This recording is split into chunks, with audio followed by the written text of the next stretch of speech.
This work session, regular meeting of the Township Council is called to order.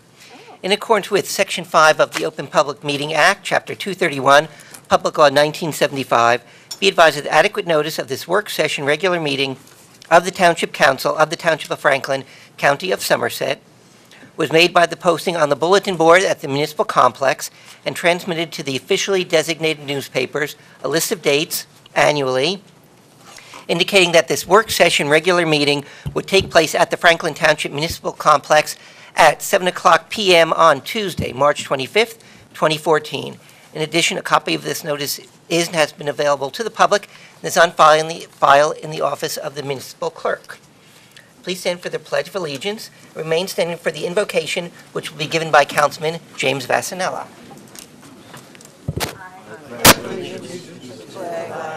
Of the United States of America, and to the republic for which it stands, one nation, under God, indivisible, with liberty and justice for all.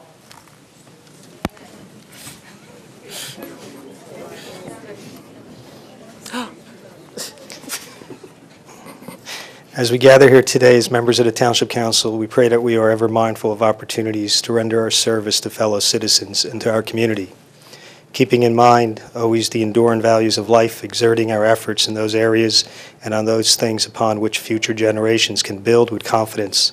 Let us continue to strive to make a better world. Amen. Amen. That was good for tonight. Madam Clerk, please call the roll of the council. Councilman Chase? Here. Councilwoman Francois? Here. Councilman Kramer? Yes. Mayor Levine? Here. Councilman Prasad? Here. Deputy Mayor Regan? Councilwoman Sherman? Here. Councilman Vassanella? Here. Here. Councilman Wright? Here. Okay. Thank you very much. We're glad to have you in attendance here at our council meetings. If you want to know what we're doing and follow along, there are agendas by our clerk, Ms. Woodbury. Feel free to get up at any time. It's not being rude. You can go get it. There's ordinances, resolutions, so you can see what items upon which we will be voting. And just so you know, if you ever want to know what's happening, usually the weekend before the meeting on our website, we have our agenda. If you click on the ordinance or resolution, you can see the whole thing. So it can be open, and you can see what business we are taking. So we're now at item 5 on our agenda, commendations and proclamations, of which we have 3, and we're actually going to take these in reverse order as they are listed on our agenda. So I'm going to be joined first by our Councilman Rajiv Prasad. I thought reverse order would be Kimberly. I would have thought so. It's pseudo-random reverse order. Yeah. It's pseudo-random reverse order. It's an executive decision. You ready? Yeah. Can you be on 4? Oh my God. So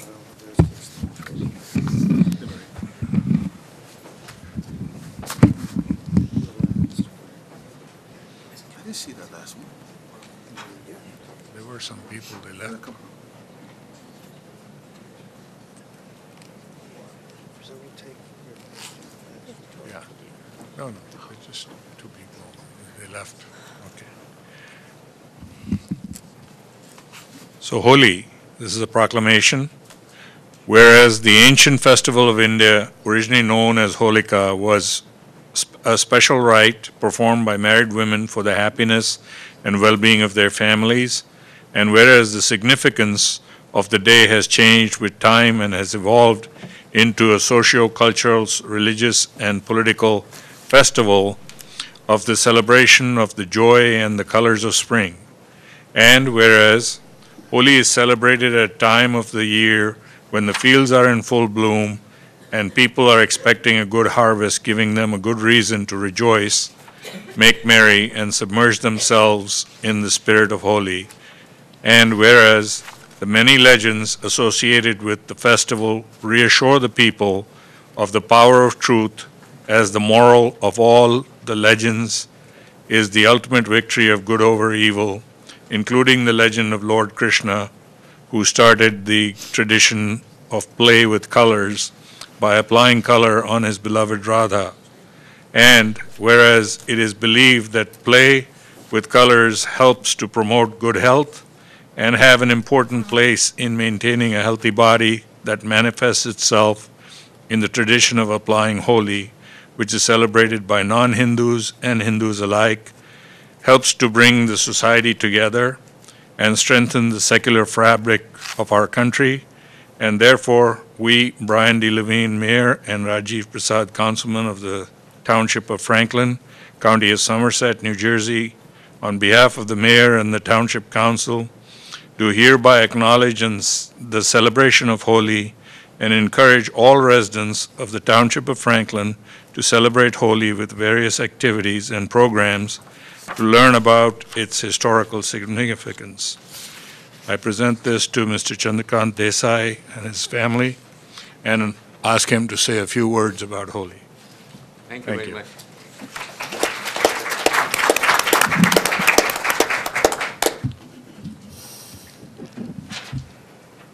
Honorable Mayor Brian Levine, Honorable Councilman Rajiv Prasad, Honorable Council members, ladies and gentlemen, it's a great pleasure for all of us, we of the Indian community of Franklin Township, to accept the Holi proclamation for the celebration of Holi, which comes just at the time of spring in India, and here also at the time of spring. And as far as the Holi is concerned, let me tell you a few words about the Holi. That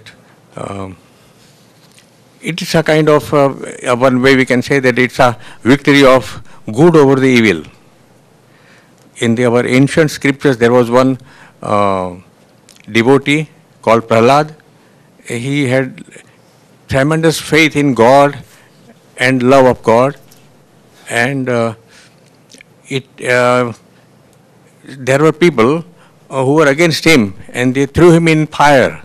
And even in the fire could not touch him. And that Holi, actually the meaning of Holi is associated with fire, that even the fire could not touch it.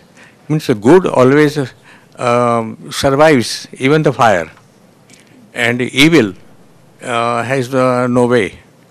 So that is one of the message which comes from Holi. And in the celebration of the victory of good over the evil, in the celebration of Prahlad, who was saved from fire, the people of India celebrate Holi and with the colors. And the colors have also got another important message, that it's spring, and the dullness of winter is going away with the spring, the fresh and the thrill of the spring. So the Holi, the colors of Holi, whenever celebration is there, colors are very important. So in India, they just throw color on each other, and then if there is no color bar, so if anybody would have any color, but with the colors, all are having the same color. So there is no color bar, irrespective of caste, creed, or any religious differences. The people just come together and play with colors to celebrate the victory of good over the evil. So that is another thing that is coming out of it, that it's a human touch, or it's the human value which is being given the importance in this particular celebration. And its similarity is also here, as far as we are concerned in United States, the similarity is with Halloween. In Halloween, we forget everything, and just we take different, the kids and the youngsters wear different kinds of dresses and different colors in the dresses, and that way we celebrate something which is similar to Holi. And as far as something. Yeah.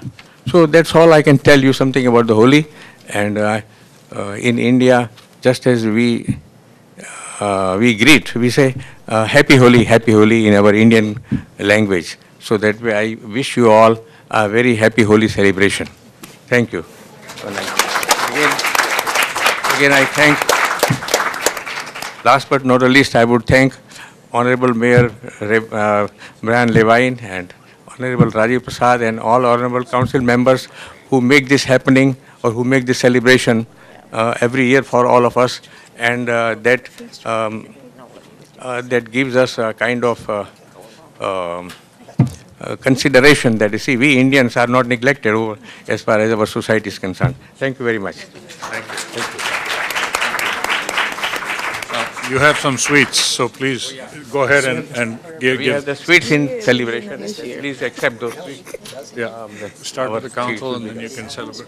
Okay, I'll go on with the next one. Okay, thank you, thank you.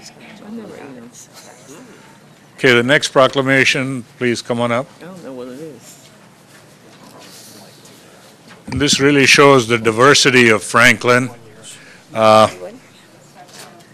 I didn't know anything. So the next proclamation is for Navroz, which is the Persian or Parsi New Year.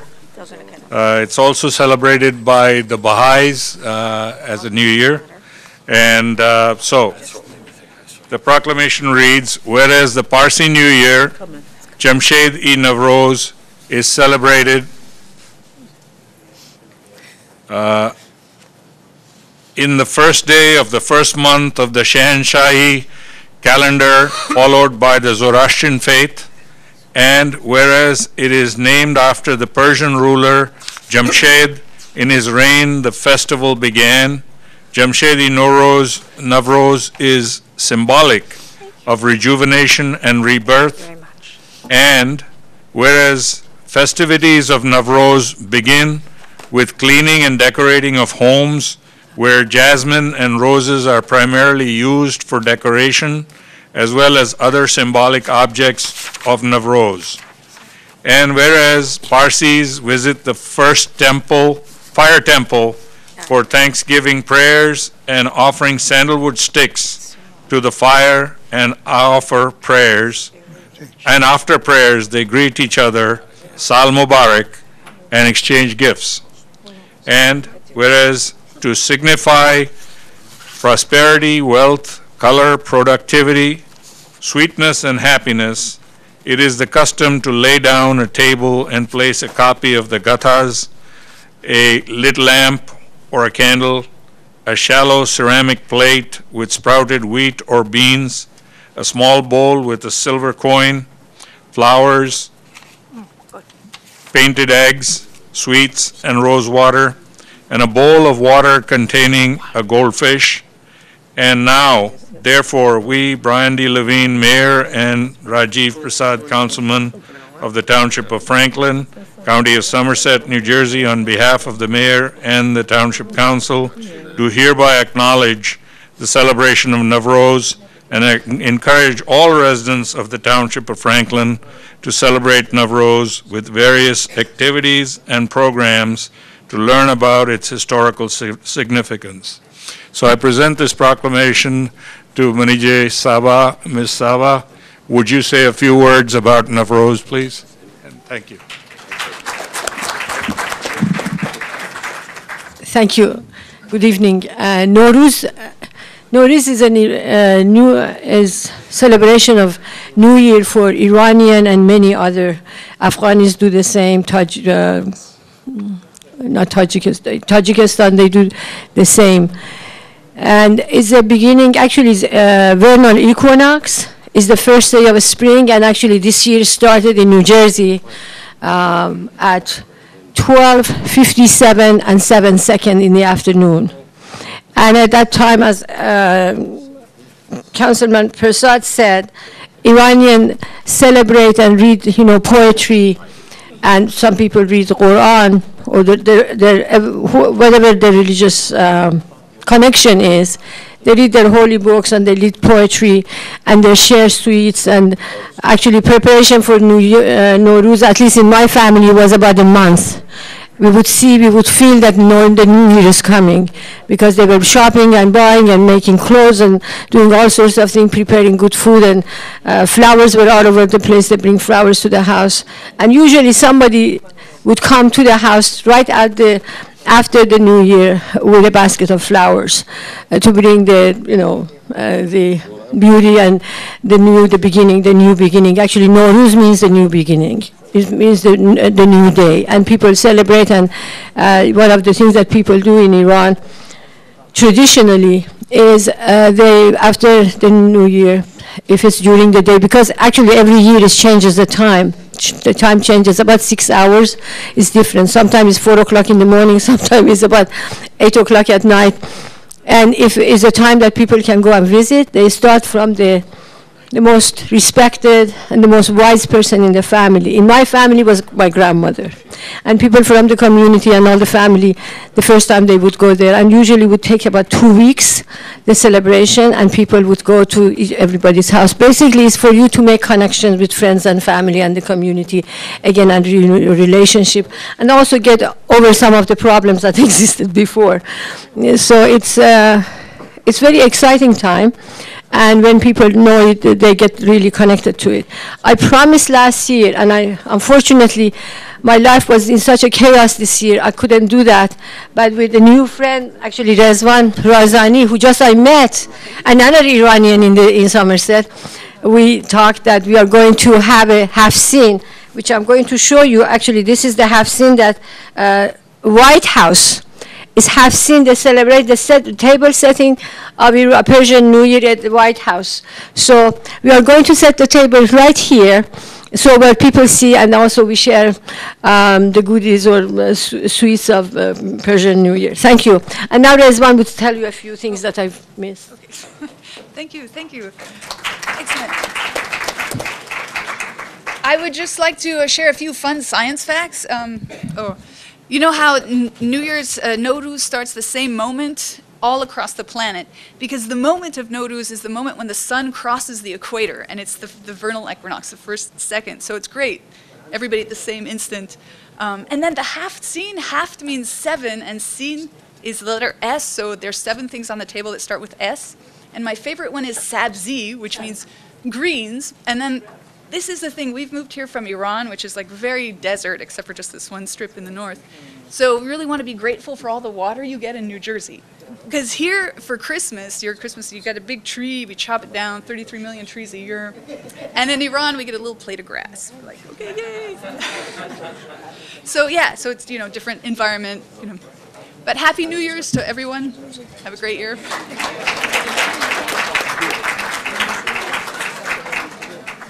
Thank you. This was yours. Okay, great. Thank you. Okay. Thank you. I appreciate Councilman Prasad for celebrating the great diversity we have in town. And now, we'll ask Councilman Carl Wright to come here, and our illustrious high school principal, Mr. Bavir, if you would join us too, I'd appreciate it.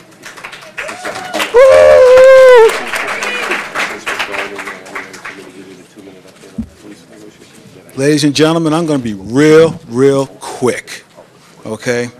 First, I want to say that we, the Township Council, and the residents of Franklin Township are very proud of our Lady Warrior basketball team. So,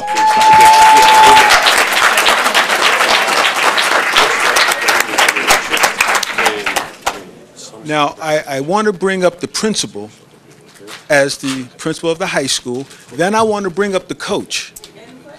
Yeah, you're going to come up here with me. Come on. You get to hang out, all right? And I want to say that even though I didn't go to Franklin High School, I went to one of those schools that, had a basketball team, but didn't get the basketball team until late. I went to University High School. So our b-ball team didn't come till maybe 5 years after I left. And what I want to say is I am proud, immensely proud of the women here today. But more importantly, the township is proud of you. And the reason why you're here tonight, again, is because sometimes you don't get the recognition you deserve. Sometimes the BOE doesn't recognize you. Sometimes your school don't even recognize you. But here in this council, we're going to recognize you. Now, I don't want to jinx you or something like that, but I think next year there's a bigger trophy in the offing. Coach, No pressure. No pressure. no pressure, but I just think there's a bigger one out there that I think we aspire to. Am I right or am I wrong? Now, I won't jinx it by saying what the trophy is, but there's a real big one out there. And they gave it away last night. Okay? Okay. That being said, I'm going to bring up the principal to say a couple words. Well, one of the things I'm proud of, first of all, I'm proud of all of our students at the high school. We have a mind, body, and now a heart approach to things at the high school.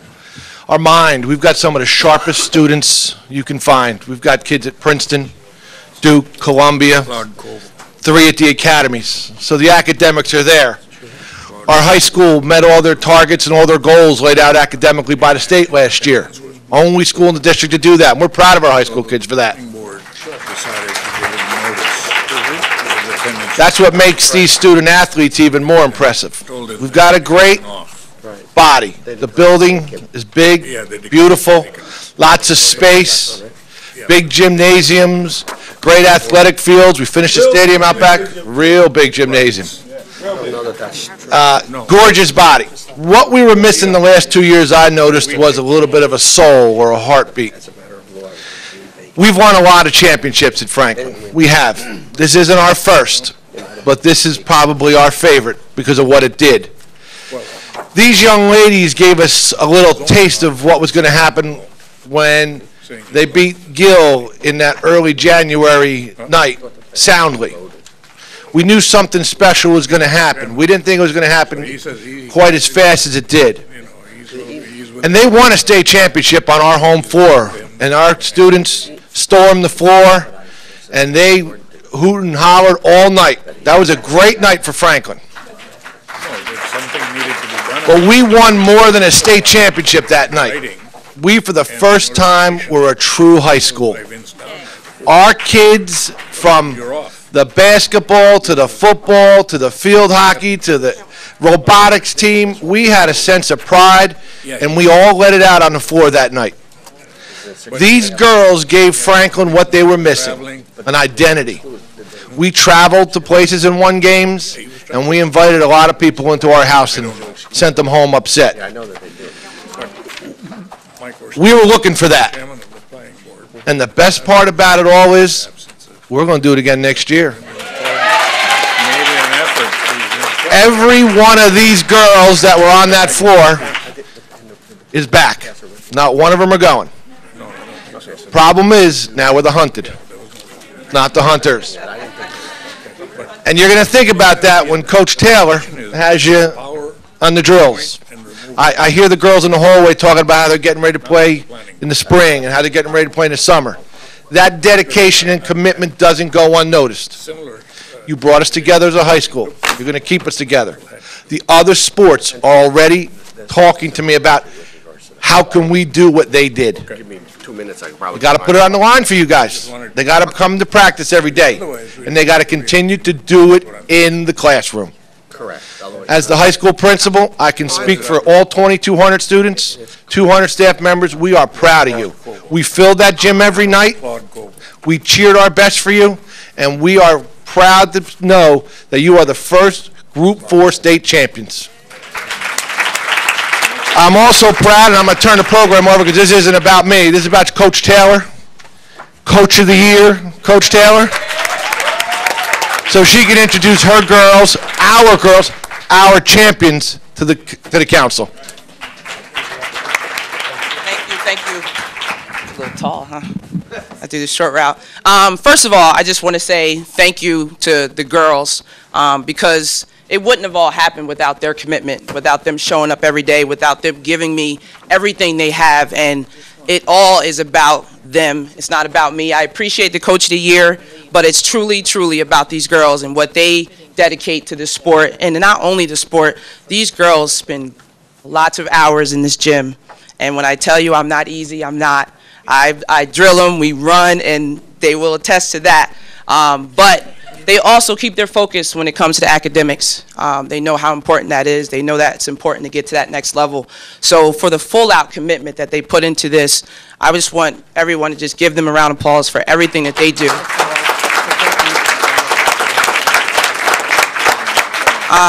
I also just want to throw in, and I never would leave out, is the parents, the amount of support and what you guys have to do to keep these girls rolling.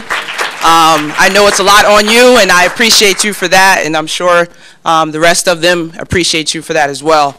Like I said, it was a long season. We put a lot of work into this. We went out to Delaware, traveled, had a good time, had an opportunity to bond. And I think out of that experience, it really brought us as a family, and we really started believing each other as a group.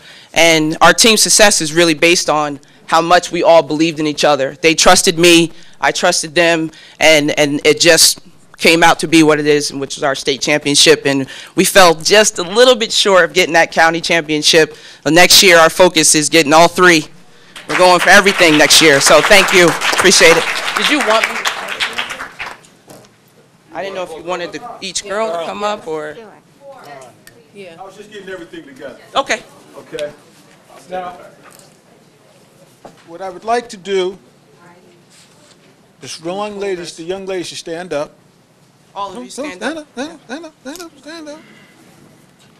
The Franklin Township, Somerset County Mayor and Township Council present the condemnation, can't get that thing off my lips, is hereby presented to the 2014 Group 4, Section 2 State Champions, Franklin High School Girls Varsity Basketball Team. So, what I'd like to do is bring up one, because I can't bring you all up singly, but y'all come on around here. Come on around here. Another picture. Come on, come on. We got the camera for the group shot. Not before, you just hand them out. Come on, Miss come on, Amanda. come on. Don't take the side shot, take the whole shot. Oh, yeah. Good thing I can play center now. Oh, We want the short people probably in front. it's Audrey Taylor. Congratulations to Audrey Taylor, the 2014 Courier News Coach of the Year. Thank you. Well, you come up first to get yours. You get yours first, okay? Now, what we're going to do is we're going to take this big shot, okay? Now, if the Township Council wants to get in this big shot, that's fine. If not, that's fine too, but you all signed it. Yeah. So y'all need to come down here and get the shot. Okay? Now, you understand, I'm in the middle, okay? Yeah, where the coaches at?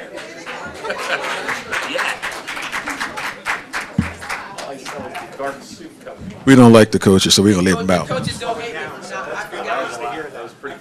They got room for all of us. No, we can stand up here. Oh, yeah, that's probably a good idea. Hey, Jim, you're probably more visible back here. Stand up. You can come back here. Yeah, Let you move stand. forward. No, I didn't know. I thought you were walking down there. Stand up and Stand up. Stand up, Bill.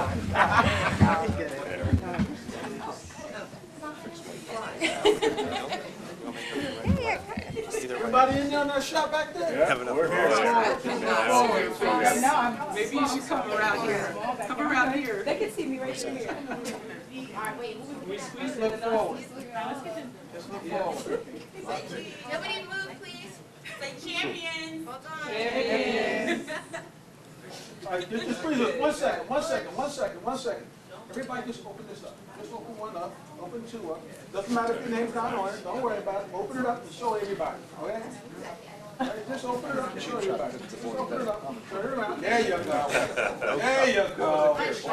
All right. Hold that.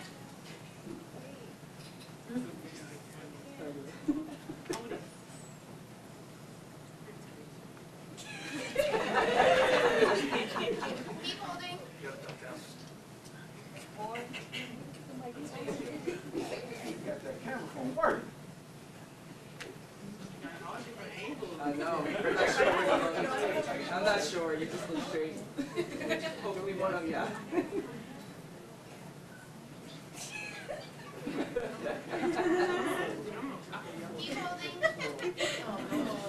Still holding? All right, iPhone folks. Keep holding. Oh. Okay. All right, here we go, here we go. Professional photography here. All say Shabbat. Let them know.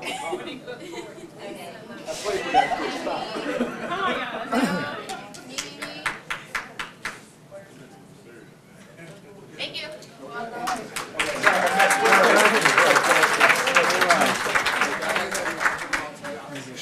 Go do your homework.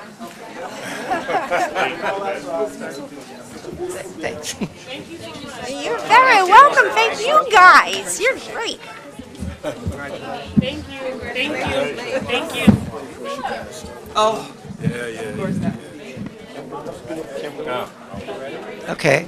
And if everyone don't, We have one more proclamation. yeah, I've got, yeah, don't leave just yet, because I've got one more proclamation, which would be interesting for you to hear. Oh, And just as was said by the principal, the councilman, on behalf of all of our 63,000 residents, we're very proud of you. And Mr. Bevere said it very eloquently, so I can't really top that. But I think you did have an effect on the other students, believe it or not, because you showed that you put in your time, you put in your effort, and you know better than anyone, winning did not just happen. You did it, you worked it, you put in your time, you were in the classroom, in the gym, and you succeeded.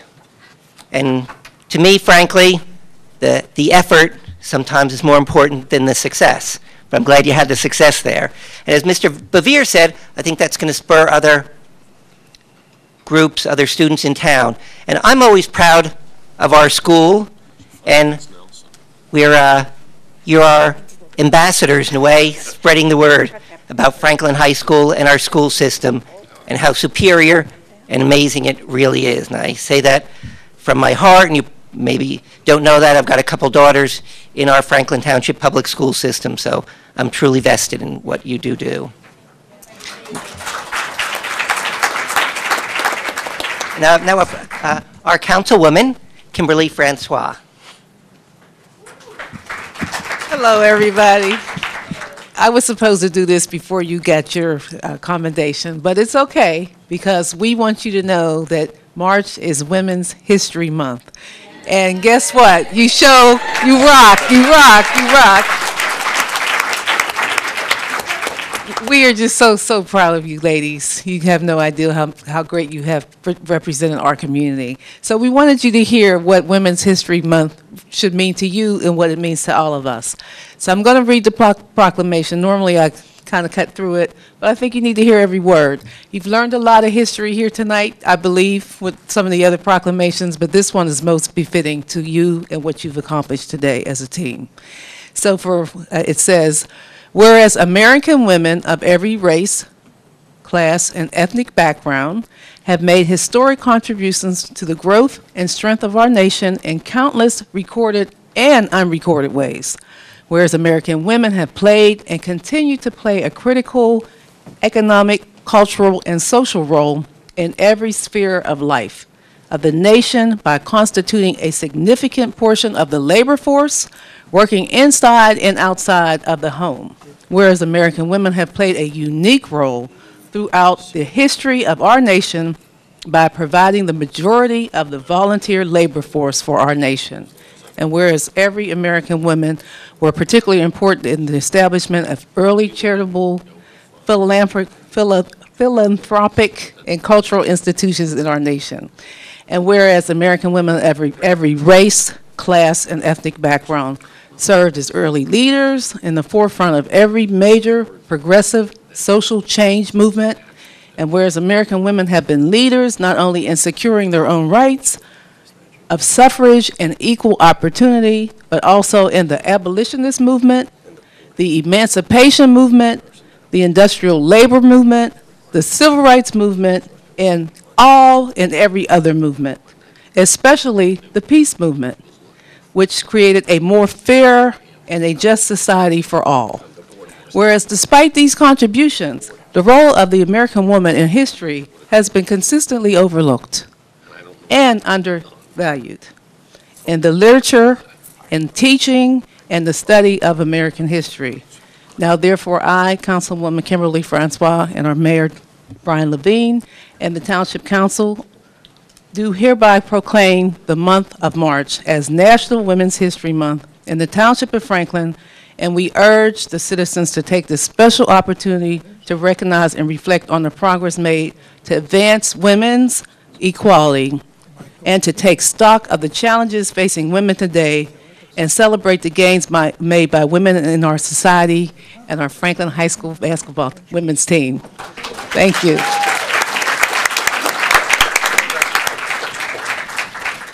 Keep up the good work, ladies. You can leave now. Thank you. Thank you.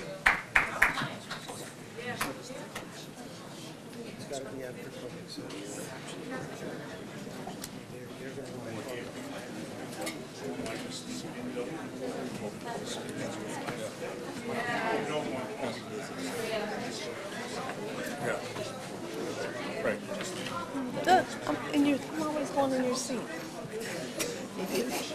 Maybe it's warmer. Blocking it. Usually happens that way. It does. Like this, yeah.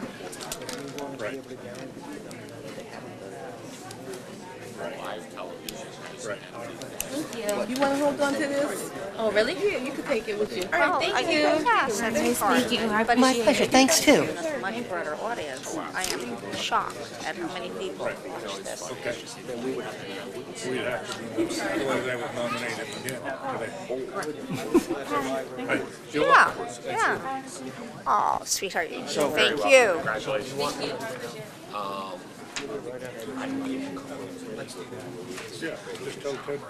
Yeah. Okay, that was great, and thank you for the ideas to honor our women's basketball team and, It's great. by extension, all of our student population. We are now at item number 5 on the agenda, the mayor's report. And so my mug for this meeting is from Alice in Wonderland.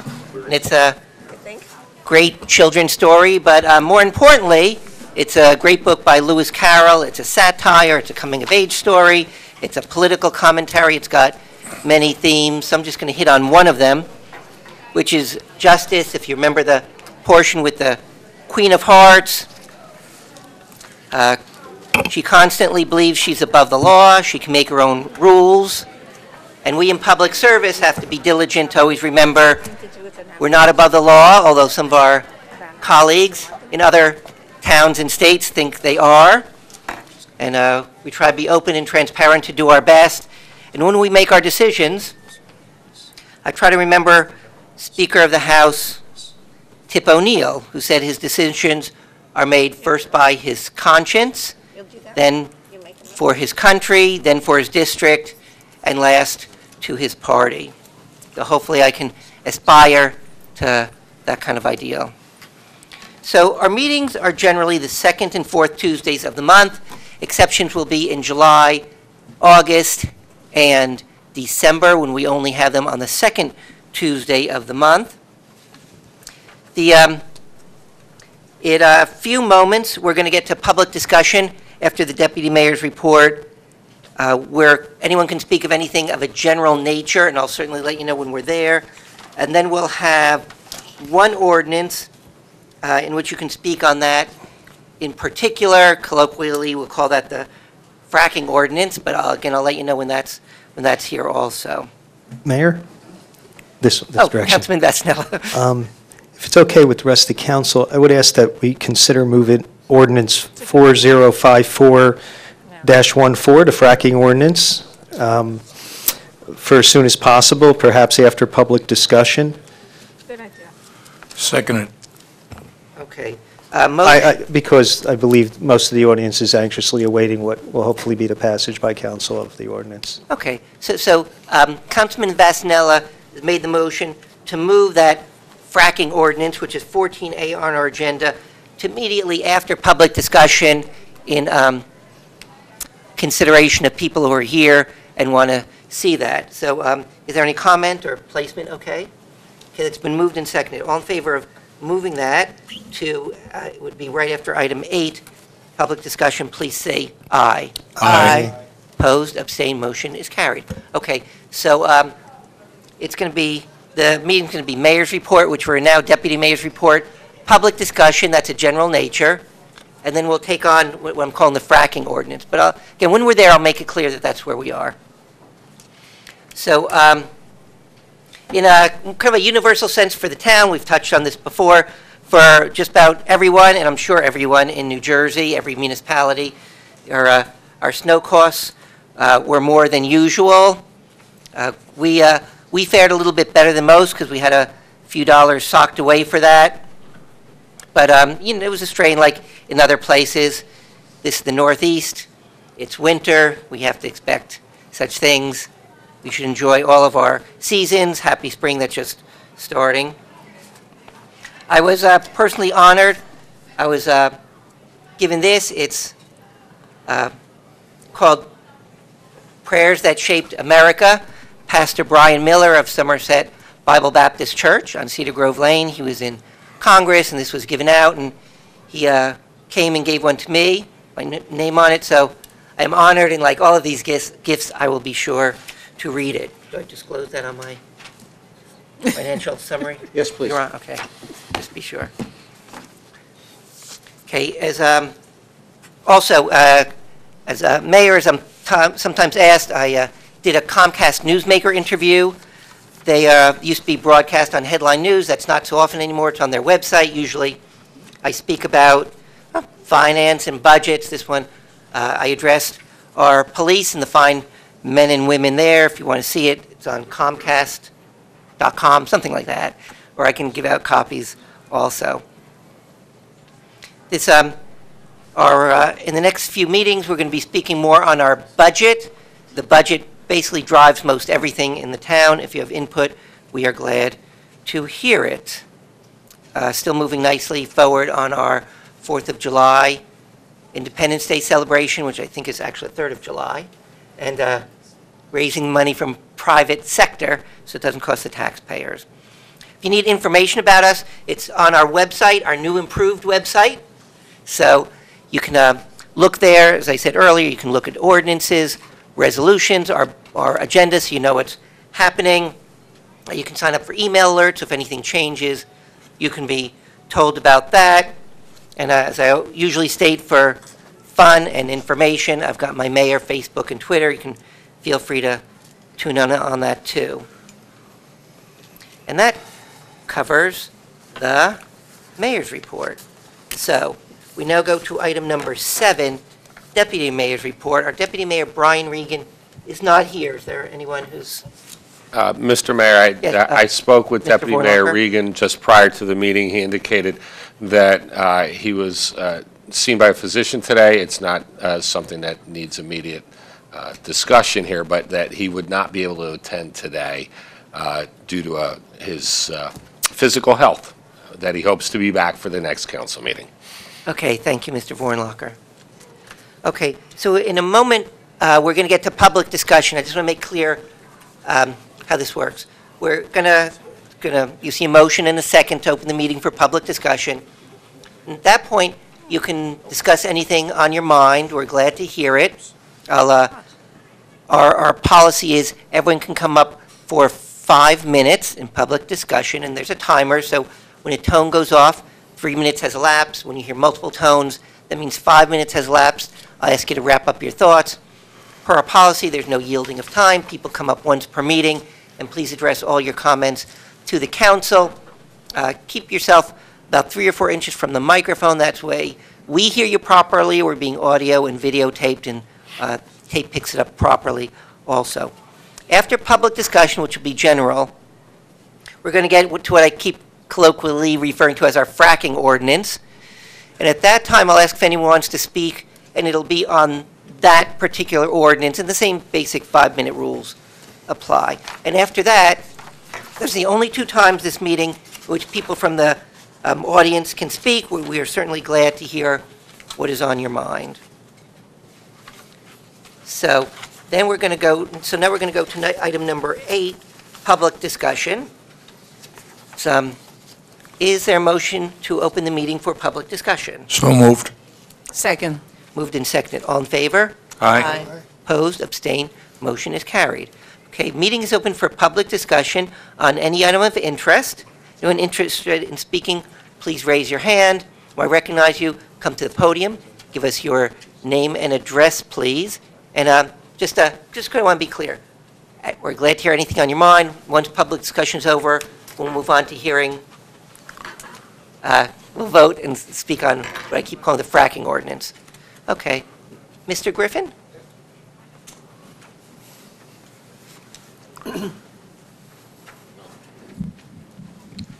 Hello, Council. Hi. Hello. I'm Roger Griffin. I live at 297 Girard Avenue, Somerset, New Jersey. I've been a township resident since 1963. I sat in last night's meeting and I heard a lot of interesting things from the council. It would be beneficial for me, and I'll tell some of my other residents that we need to come up here and pay more attention to you guys. The problem I have is, as we were talking last night about the paving of the streets. Well, Girard Avenue recently got paved, I think, about a year ago. I've been in touch with the engineering department because there's a flaw in the grade which has turned my driveway into the public sewer. I've been dealing with Maureen and Mr. Hout, but I haven't got anywhere. I have a 16-year-old disabled son with cerebral palsy who needs the driveway. It's been an ice rink. We've got the new drain 15 feet, because I have a 200-foot front, 15 feet from my mailbox, and the drain stays dry.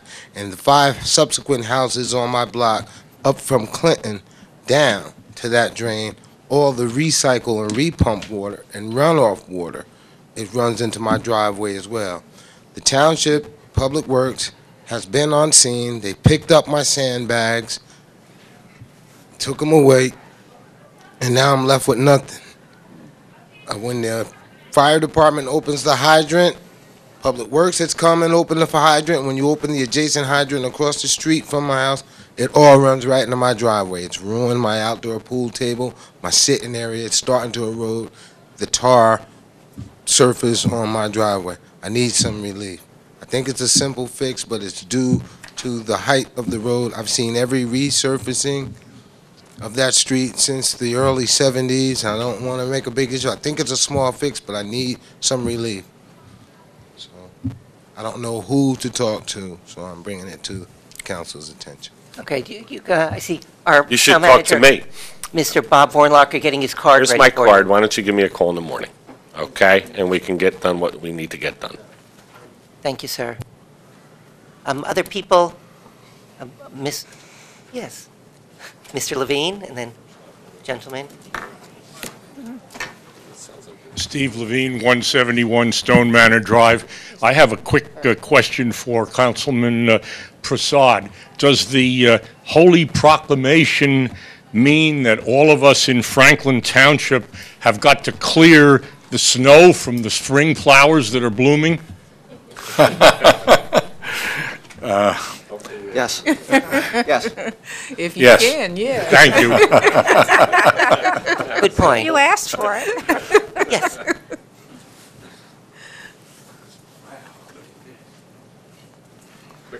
Good evening, Council Good evening. and residents of Franklin Township. My name is Robert Cooper. I live 176 Jordan Circle. I am new to Franklin Township. By 3 months, I came here in January. Oh, welcome. I had a problem a couple weeks ago. I had to call the water department. I had an emergency. You have a foreman by the name of Pete Monty, outstanding gentleman. He called me back at 2 o'clock in the morning. I was like, wow, impressed with this guy. So he said some things. He said, I'll come by in the morning. I'm not allowed to come right. He said, I would come now, but he said taxpayers' money, and it would be overtime. So if we could wait till in the morning, I said, fine. So he came in the morning, about 8:30, I told him what my problem was. He told me about the plastic piping and things and be careful of that. But he waited till I made the repair to cut the water off, and he cut it back on. And I was like, wow, this is really nice. So I appreciate his professionalism and the kind of worker that you have here in Franklin Township. It inspired me to come to County Council tonight to see what you guys are really about, because I was really impressed with his performance. Could you let him know that I did come to council and speak in reference to that, because I told him that I would, because there were some things that I offered him and he said I can't take them. So I said, well, I'll just come to council and speak to let him know that you're outstanding gentlemen. Thank you for your time. Thank Very you. nice. Thank you. Mr. Tibbs?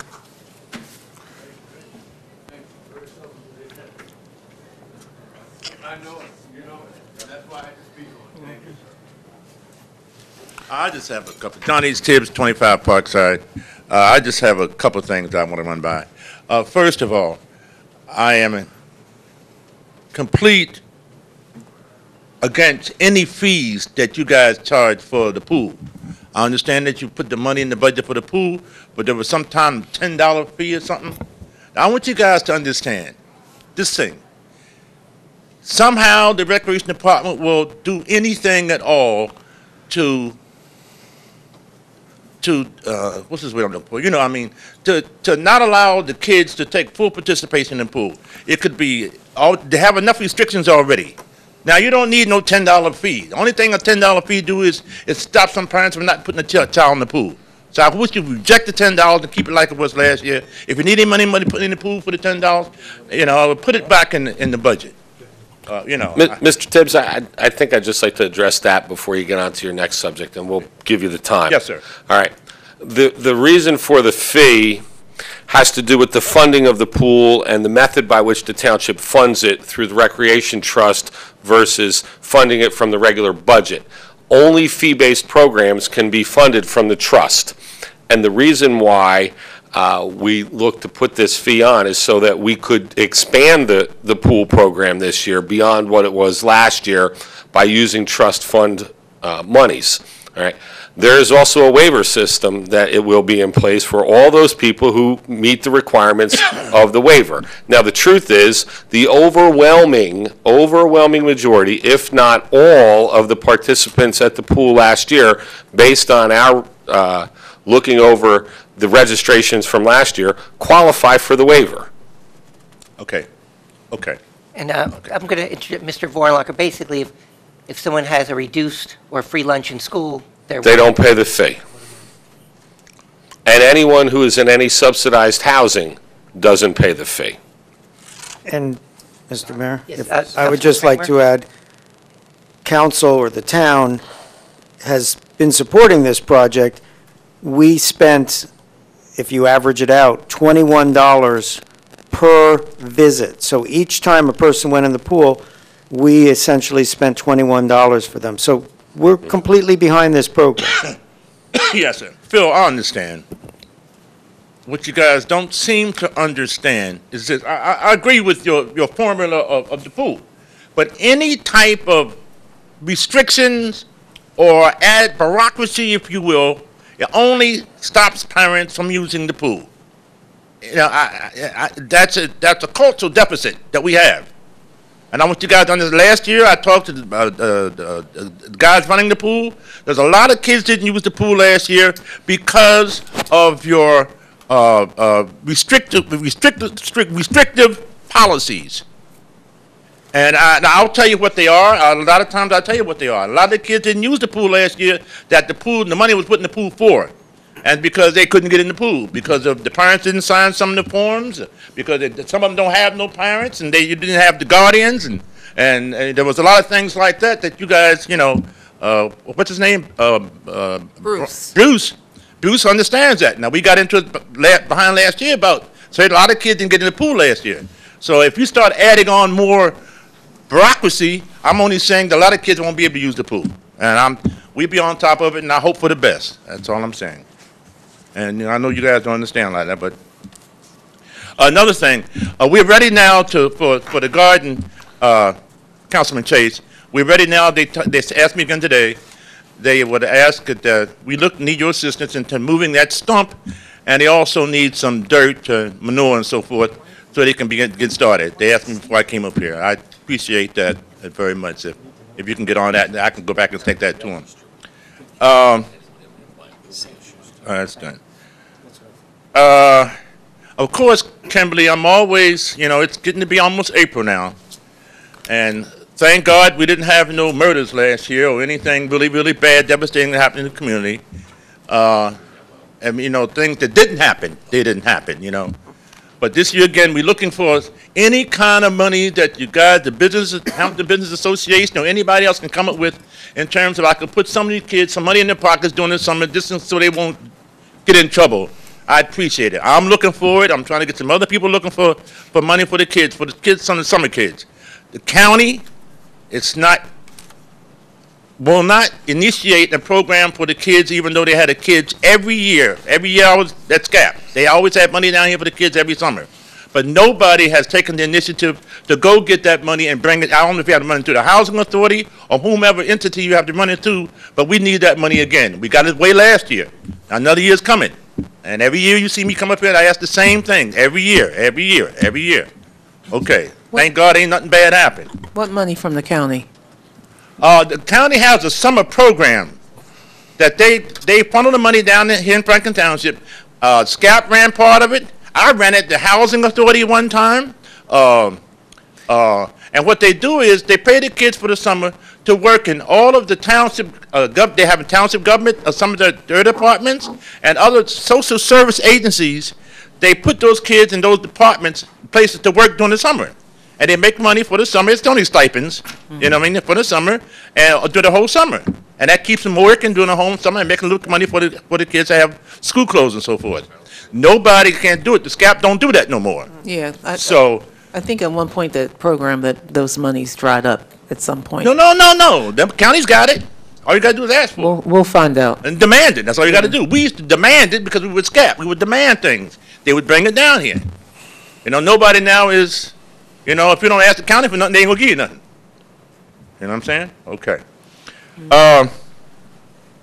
Okay, that's it. The post office issue, I guess you guys know that the post office issue now is a big issue down in Franklin. It's now, I'm understanding that they want to privatize it. You got that big building is finished now. Parkside, the building is finished. Pastor Sawyer's building is finished, right next door to the post office. And it's my understanding now that the people told me the post office is they just have a stay period until, it's my understanding now, they're going to try to privatize it and move it out of its space. But the building is still, I think they're going to move. And that's going to be a sad case to have 1,000 people moving right next door to the post office, and you're going to move the post office. And they're all senior citizens, too, by the way. That's going to be a sad case, Okay, I'm going to leave. Oh, another thing, I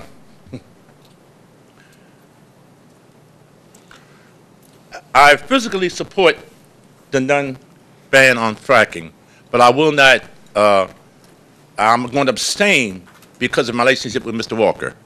That's my mentor, and I hope you, regretfully, I will refrain from that. So that I'll support the rest. We'll note the 10th council vote. Thank you. Thank you. Anyone else?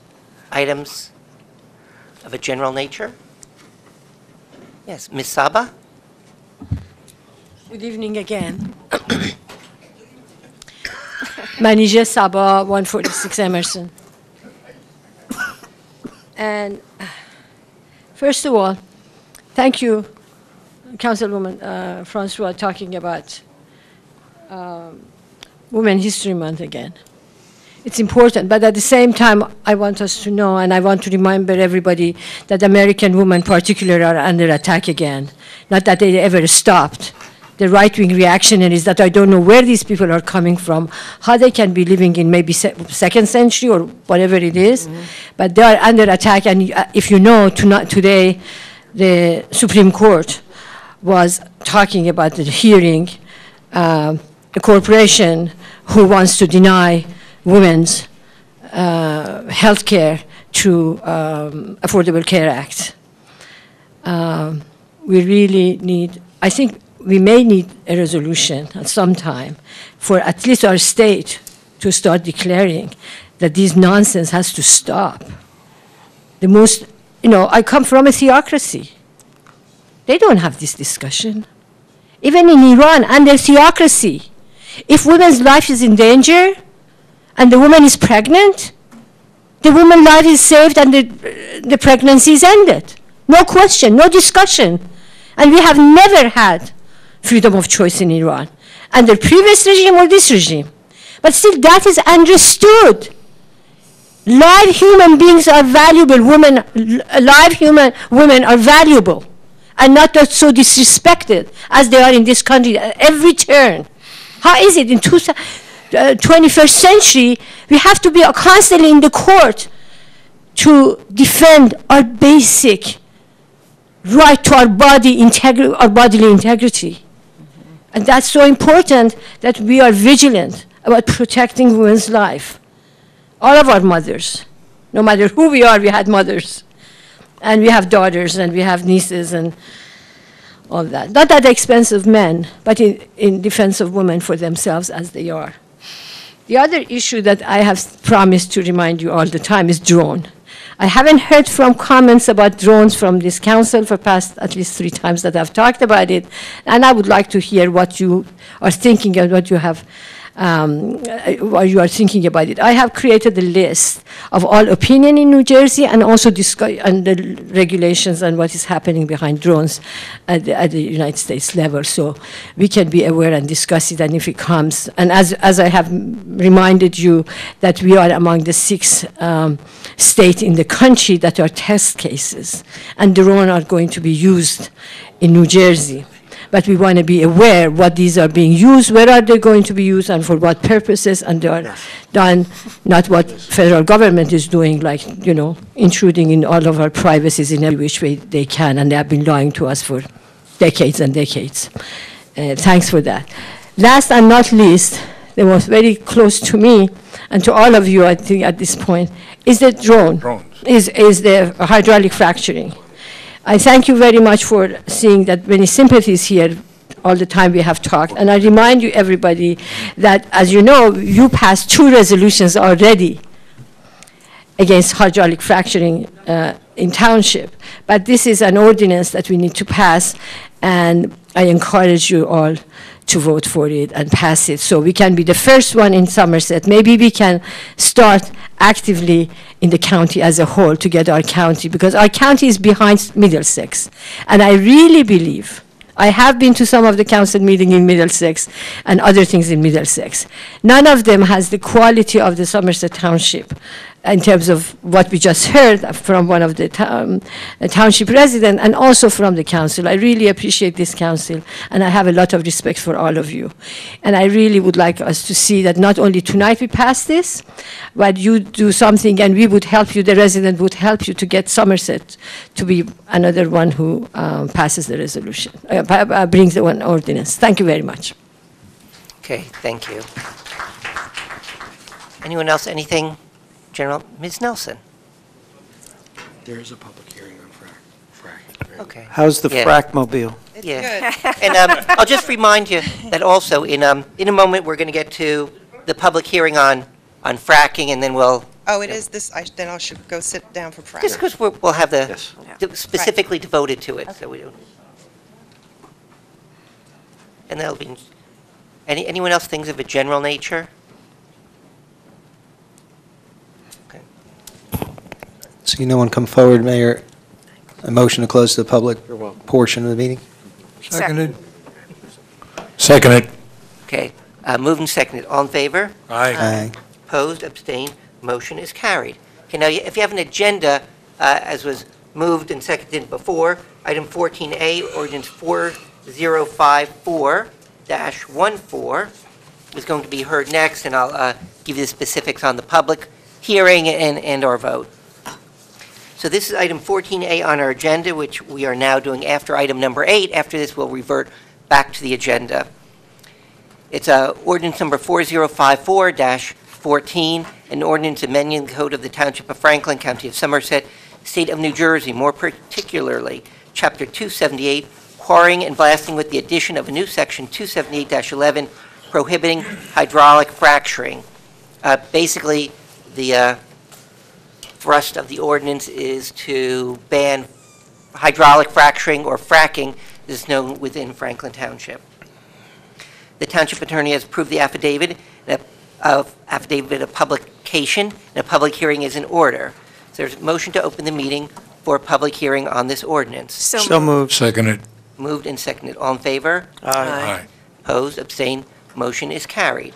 Okay, so now we're going to, in about 1 minute, open it up so people can speak on this ordinance. Same rules as before apply, our same policy, 5 minutes, one person per meeting, and our timer will be set. So, if you want to speak, raise your hand, call on you, come up to the microphone, give us your name and address, and again, please note we're being audio and videotaped. This meeting is open for public discussion on this ordinance. Anyone interested in speaking, please raise your hand when I recognize you. As I said, come give us your name and address. Ms. Nelson, yes.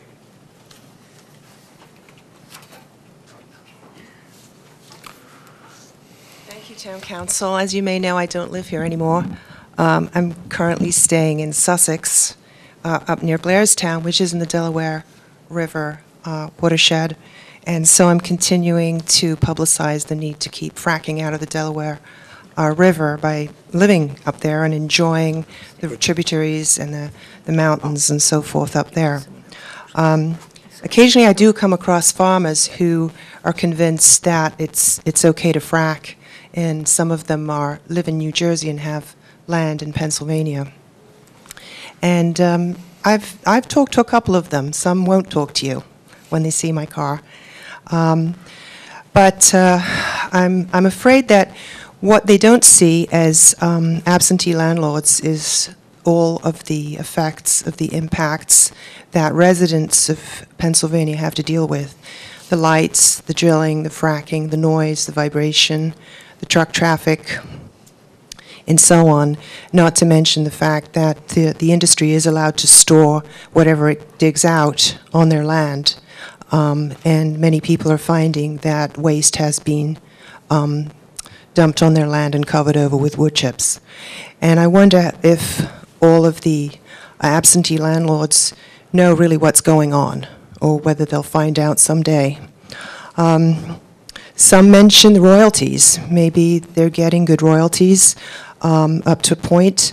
I did see a royalty check this summer in Susquehanna for 35 cents. And yeah, that was Dimmock Township, which had been destroyed by Cabot Oil and Gas when they contaminated all the water. But that person still lives opposite a somewhat active rig with lights on all the time, and his water is still contaminated. His name is Ray Dimmock. His name is Ray Campbell.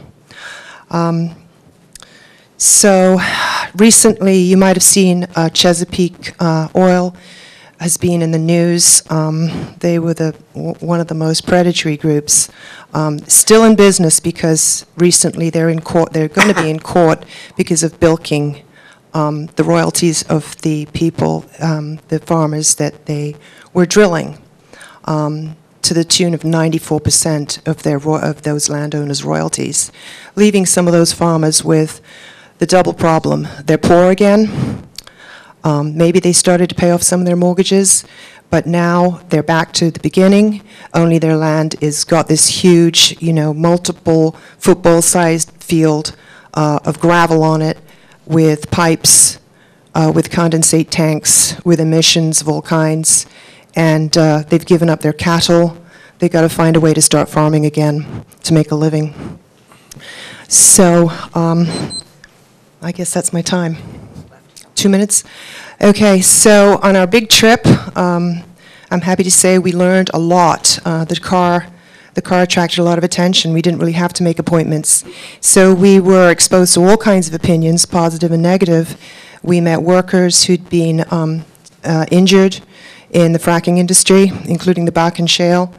We met workers who told us that aquifers had been drained in the process of fracking only 6 wells. This happened outside of Fort St. John. And we were taken in by strangers and introduced to the fracking, the anti-fracking movements in their areas. I was very alarmed by what was happening in Canada because the whole of Canada is for sale. It's being sold to Asia. All of the minerals, all of the gas minerals are being sold off. And I hope that doesn't happen in this country. I'm frightened that the LNGs here will be turned to export, and that once that export process is going on, that more fracking will happen. Thank you for supporting a ban in Franklin. In California, even in LA now, they're considering banning fracking and acidization of old oil wells in urban areas. In Colorado, the same thing. On the edge of Weld County, 4 towns banned fracking recently because they don't want the same fate to happen to them as in other residential areas where fracking is going on. So thank you for your continued support of this whole issue and for learning and educating yourselves, and thank you very much. Okay, thank you. Other people who would like to speak on this ordinance? Yes.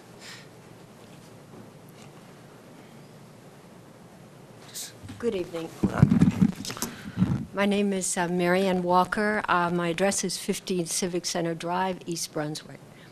And I'd like to address the, on behalf of the autism community, of which my family is a part. When my grandson was 2 years old, he was diagnosed as severely autistic. That's not for me. No. Okay. Pardon us. That was fast. In New Jersey has one of the highest rates of autism in the country. It's 1 in 81 in the general child population, and in the New Jersey boys, it's 1 in 51. And my grandson became one of these when he was 2 years old. The neurologist who diagnosed him said he would probably never speak. He wasn't speaking at the time, making noises and screaming, and he would probably have to be institutionalized. My daughter, after she recovered from the shock, began to investigate and go on the internet every night to find something that would help him. And little by little, she did. He went through numerous therapies. One was the gluten-free diet. Others were vitamins, tremendous numbers of vitamins. Another was using DAN doctors, Defeat Autism Now doctors. They're specialists. One is Dr. Kenneth Bach. He's in Rhinebeck, New York. He finally got my grandson over his intestinal issues. And long story short, he turned 9 Thursday, the day of the vernal equinox, and he is recovered. We don't say cured. There is no cure for autism now. It's not a genetic disease. My grandson did not have autism when he was born. He was almost 2, and he began to down the slippery slope into autism. There probably are genetic factors in my family, genetic susceptibilities that cause him to become autistic. Some of his last therapies were chelation therapy. He was full of heavy metals, you name it, aluminum, mercury, lead, and on and on. He had a laundry list of chemicals and heavy metals that were in his body. And some of them came in utero from his mother. Each child now is born with a body burden of 200 chemicals. And this is from our atmosphere and from the environment. So I'm urging that you do ban fracking in Somerset and Franklin Township, excuse me, and hopefully further on to Somerset County to help the generations of children. We've lost a whole generation of children to autism. A few thousand have recovered as my grandson. We were lucky. Anything that my daughter tried, he responded to and responded well. He's now in 2nd grade with no aid. He's one of the top kids in the class, and he is reading at a 3rd grade level, and he's a math person. He loves math, and he can add numbers in his head faster than I could, or can't. So it's like a miracle to the family, but it costs thousands of dollars because the health companies do not pay for the therapies. They don't pay for B12 shots. They don't pay for chelation therapies. She also used hyperbaric oxygen, enclosures which pump heavy doses of oxygen into the body, which help clear the body of chemicals and other things. So I'd like to thank you, and hopefully you will act to protect all the future generations to come from this disease, from this affliction. Thank you. Okay, thank you.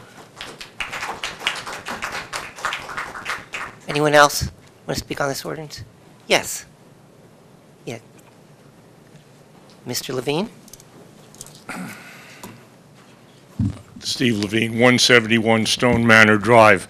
I guess I don't have to read the part of my statement that has to do with representatives from natural gas companies, because I don't think there's any natural gas company representative here tonight trying to tell you not to pass this ordinance. New Jersey state law, of course, allows you to pass this amendment to the ordinance, and many other municipalities around the state have already done so. The Environmental Protection Agency's study of the safety of hydraulic fracturing has not yet been completed. So even though there's a very large amount of natural gas in the United States that can be obtained using this method, and there's a large number of places where they're already doing it, I don't believe that the safety or the environmental impacts of hydraulic fracturing have been adequately addressed. So, of course, we should not currently allow it in Franklin Township. So, therefore, you folks ought to approve this ordinance. Now, I have one other set of comments to make about reconnaissance, because the part of this ordinance does allow for reconnaissance. I want to make sure that you people that are going to vote on this understand what the words reconnaissance means. And from the state statute, it says reconnaissance is a geologic and mineral resource appraisal of a region by searching and analyzing public literature, aerial photography, and geologic maps. That sounds okay. Use of geophysical, geochemical, and remote sensing techniques that do not involve road building, land clearing, or the introduction of chemicals to a land or water area. That's apparently okay. Surface, geologic, topographic, or other mapping and property surveying. That sounds like that would be okay. There should be no negative impact on us. And finally, sample collections which do not involve excavation or drilling equipment or the introduction of chemicals to a land or water area. So that's what you're voting on. I guess I don't see anything in any of those words that would cause me to have sleepless nights, but I just want to make sure that you and the town attorney also agree with what I just said about reconnaissance. It's the law. Okay, thank you. Anyone? Yes.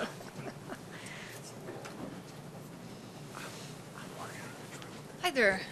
I'm Rezwan Razani, and I'm at 141 Howard Avenue. That's in South Bound Brook. For me, the fracking issue, I'm not sure if you guys actually are going to frack in Franklin or in Somerset County, but it's more of a. It's not really about what you're not doing. It's part of a symbolic gesture, and what I really want to see in the state of New Jersey is a proactive look at energy, something much more creative and fun. We're the state of Einstein and Edison and all these great things, Princeton. And energy, the conversation right now is just really limited, and we're all desperate to use every last bit that we can, when we have a lot more creativity and power to do something proactive. So I definitely, New Jersey, it's, we've got 48% of our energy comes from nuclear power. There's a great proposal out there, the Solutions Project, solutionsproject.org, where they look at 100% renewable energy, what that would look like. And I've even heard these great studies that show that giant windmills off the coast can slow down hurricanes. So there's a lot of interesting science out there, a lot of great approaches to take for energy, and to make that stand about fracking, and to combine it also with we're going to be the state of the future, we're going to show some real leadership in energy, go places people haven't gone. That's exciting. That's leadership. I don't know. So, thank you. Okay, thank you. Other members of the audience? Yes, sir.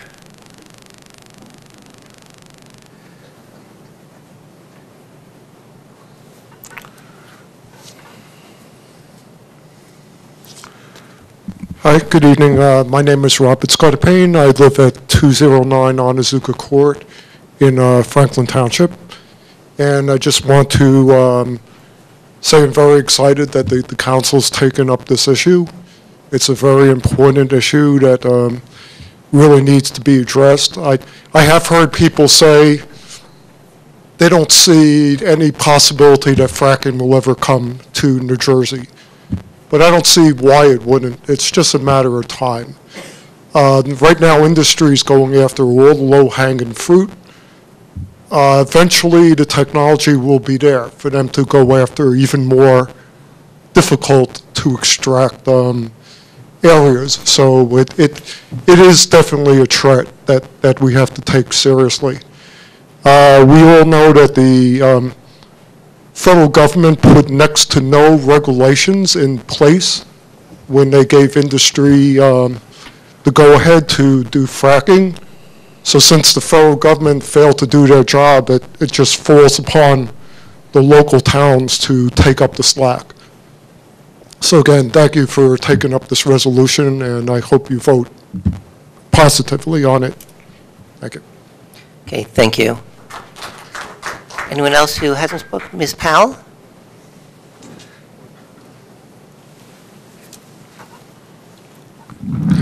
Linda Powell, 145 Piccadilly.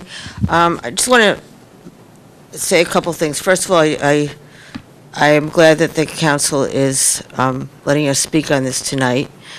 And I think people know about enough about hydraulic fracturing and what it does to water and how these chemicals that get in the water, I don't think, unless someone knows differently, that they know they haven't learned how to clean that water again to be usable. People on this council have mentioned the fact that somehow, with their money, the oil and gas industry is exempt from all the federal legislation that was designed to keep the environment safe, such as the Clean Air Act, the Clean Water Act, the Safe Drinking Water Act, and the Resource Conservation and Recovery Act, and the Superfund. And they've kind of designed this so they could basically destroy our natural resources and not have to be accountable for it. I wanted to mention something that I've read and also heard other people mention, and that's about the methane, which is one of the things that come out of this gas. I believe both Bill McKibben and Dr. Theodore Chase had mentioned that the methane is 84 times as toxic to, or as a greenhouse gas to global warming. And people will say, well, what does that have to do with this fracking? That's one of the byproducts. And in terms of global warming, the other thing that I heard, I'm not a meteorologist, people were saying, well, we had such a cold winter, why are we talking about global warming? And I read something that was very short and sweet and basically explained that global warming has slowed down the jet streams, I believe it was the jet streams, and that all the weather systems are moving more slowly and get more intensified. So the storms are stormier, the snows are snowier, the cold is colder, the droughts are more intense. And I don't think people in New Jersey really want another superstorm Sandy. I don't think the people in Washington want another mudslide. California doesn't need a drought. It's affecting all of us. And I know John Walker shared with me yesterday that even though his fracked land in Pennsylvania that he's getting some money for, he knows what's going on there, but that he has land in New York State that is not being fracked, but the well was drilled, a water well was drilled through rock, and that water also can be set on fire, which means to me that it's contaminated with methane as well. And just because someone's well is contaminated, we don't want the rest of the world contaminated with all these waste products. So, I know we're just a drop in the bucket, but I really think we have to move forward with this for the future and for other generations. Like the Native Americans say, you have to think 7 generations ahead. We'll be lucky if we have 1 or 2 at this rate. So vote your conscience and your heart. Thank you. Thank you. Okay, other people? Yes, sir. And then, Mayor Levine, ladies and gentlemen of the council, and members of the public. My name's Tyler Van Kirk. I live at 124 Bayard Street in New Brunswick, and I'm here representing Food and Water Watch. Some of you folks may recognize us as the group that comes by in the summer and knocks on your door to talk about various environmental issues. Over the past 2 years, we have had the pleasure and the honor to talk about the courageous action this council has taken in the past to keep Franklin Township's water supply publicly owned, publicly operated. I was trying to dig up one of the Franklin Loves Our Water signs. I couldn't find one on short notice before we came out tonight, but I can assure you, having spoken with hundreds of Franklin Township residents over the past 2 years, Franklin still loves its water. We look forward to coming out in the next couple months, talking to thousands of Franklin residents, and I hope that we'll be able to tell them that this council has once again acted with courage to protect Franklin Township from hydraulic fracturing and that threat to our drinking water. Thank you for taking up this resolution. Thank you for your time. thank you. Thank you. Yes, ma'am. Go ahead.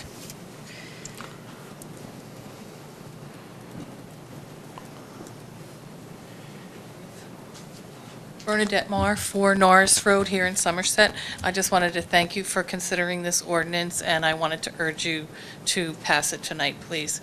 I know we're not in immediate danger of fracking here in Franklin, but I think in the long haul, as they use up more and more lands, that we will be, because there is some shale under Franklin. And again, it's not as large an area as like the Marcellus Shale, but there is the Newark Basin, and we do have some shale here.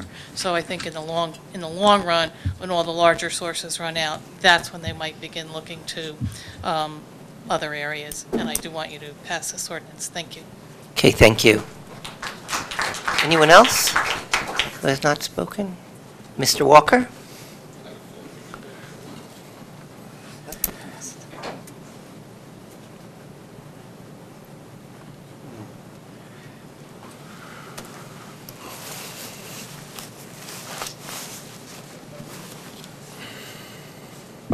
John Walker, Claremont Road in Franklin Park. It's been an interesting Sunday afternoon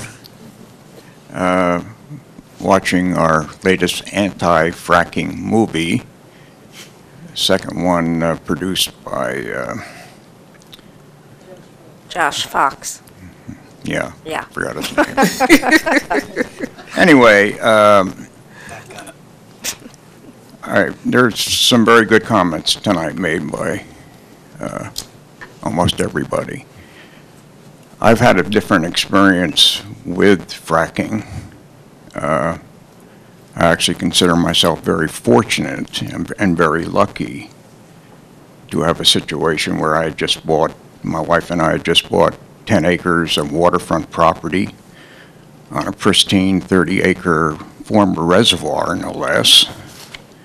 And this was 2007. 6 months later, I'm starting to get contacted by oil and gas companies. Would I like to sign a lease for my property? And the lease, of course, would allow them to either drill on my property, or if they didn't want to drill specifically on my property, at least sign a lease, because we're lumping your property with a whole bunch of other properties, a unit of properties, generally about a square mile in size. My particular unit in Pennsylvania has 34 property owners. It totals 730 acres. Many of those residents were long-term residents, generations. Many of them are farmers, stuff like that. So I was concerned. I'm saying, here I just bought waterfront property, 500-foot frontage on this beautiful, and a vacant land. I'm going to build, thinking that I'm going to build. But all of a sudden, What? Fracking? What's fracking? You know?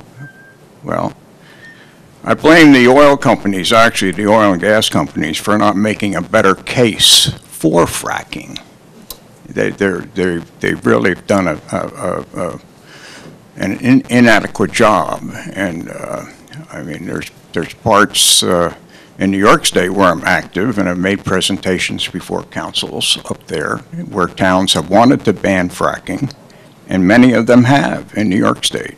Right now, there's only 6 counties in New York State which are lower tier counties surrounding Binghamton, New York.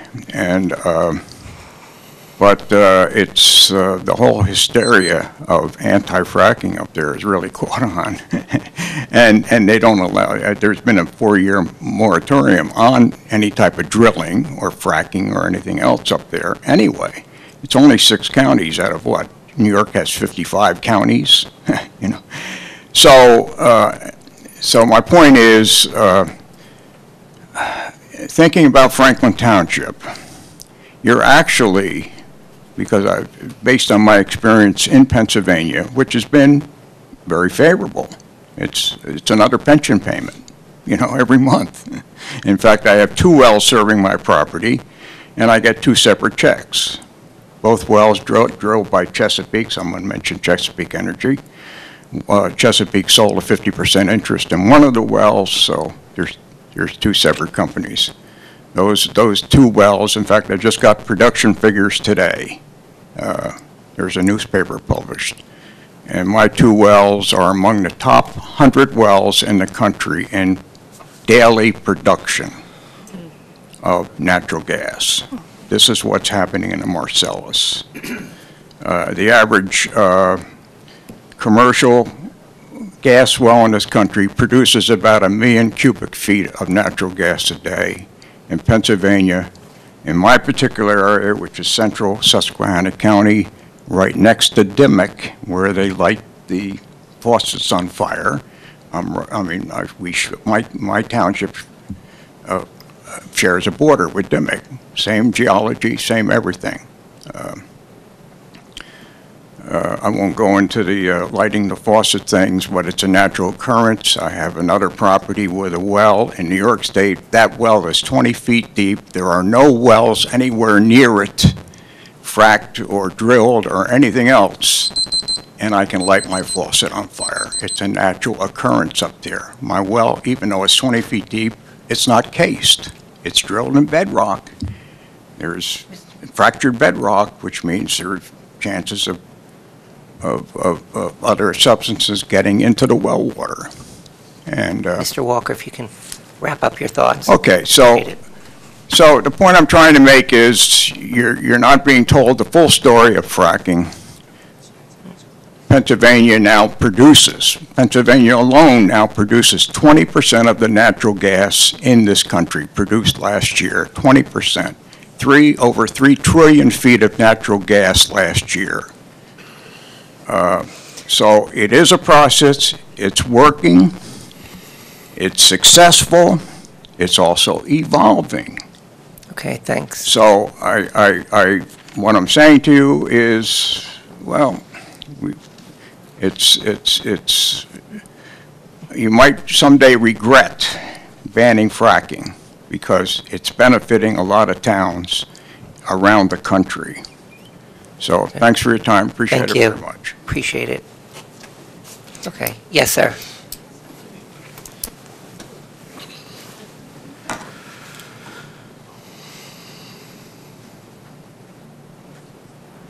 My name is Harold Soretsky, 36 Highland Avenue, Highland Park, New Jersey. I think we've seen, I'm glad we had a chance to hear, in a sense, the other side here, and I think we've seen this. This is a clear case of profits versus people.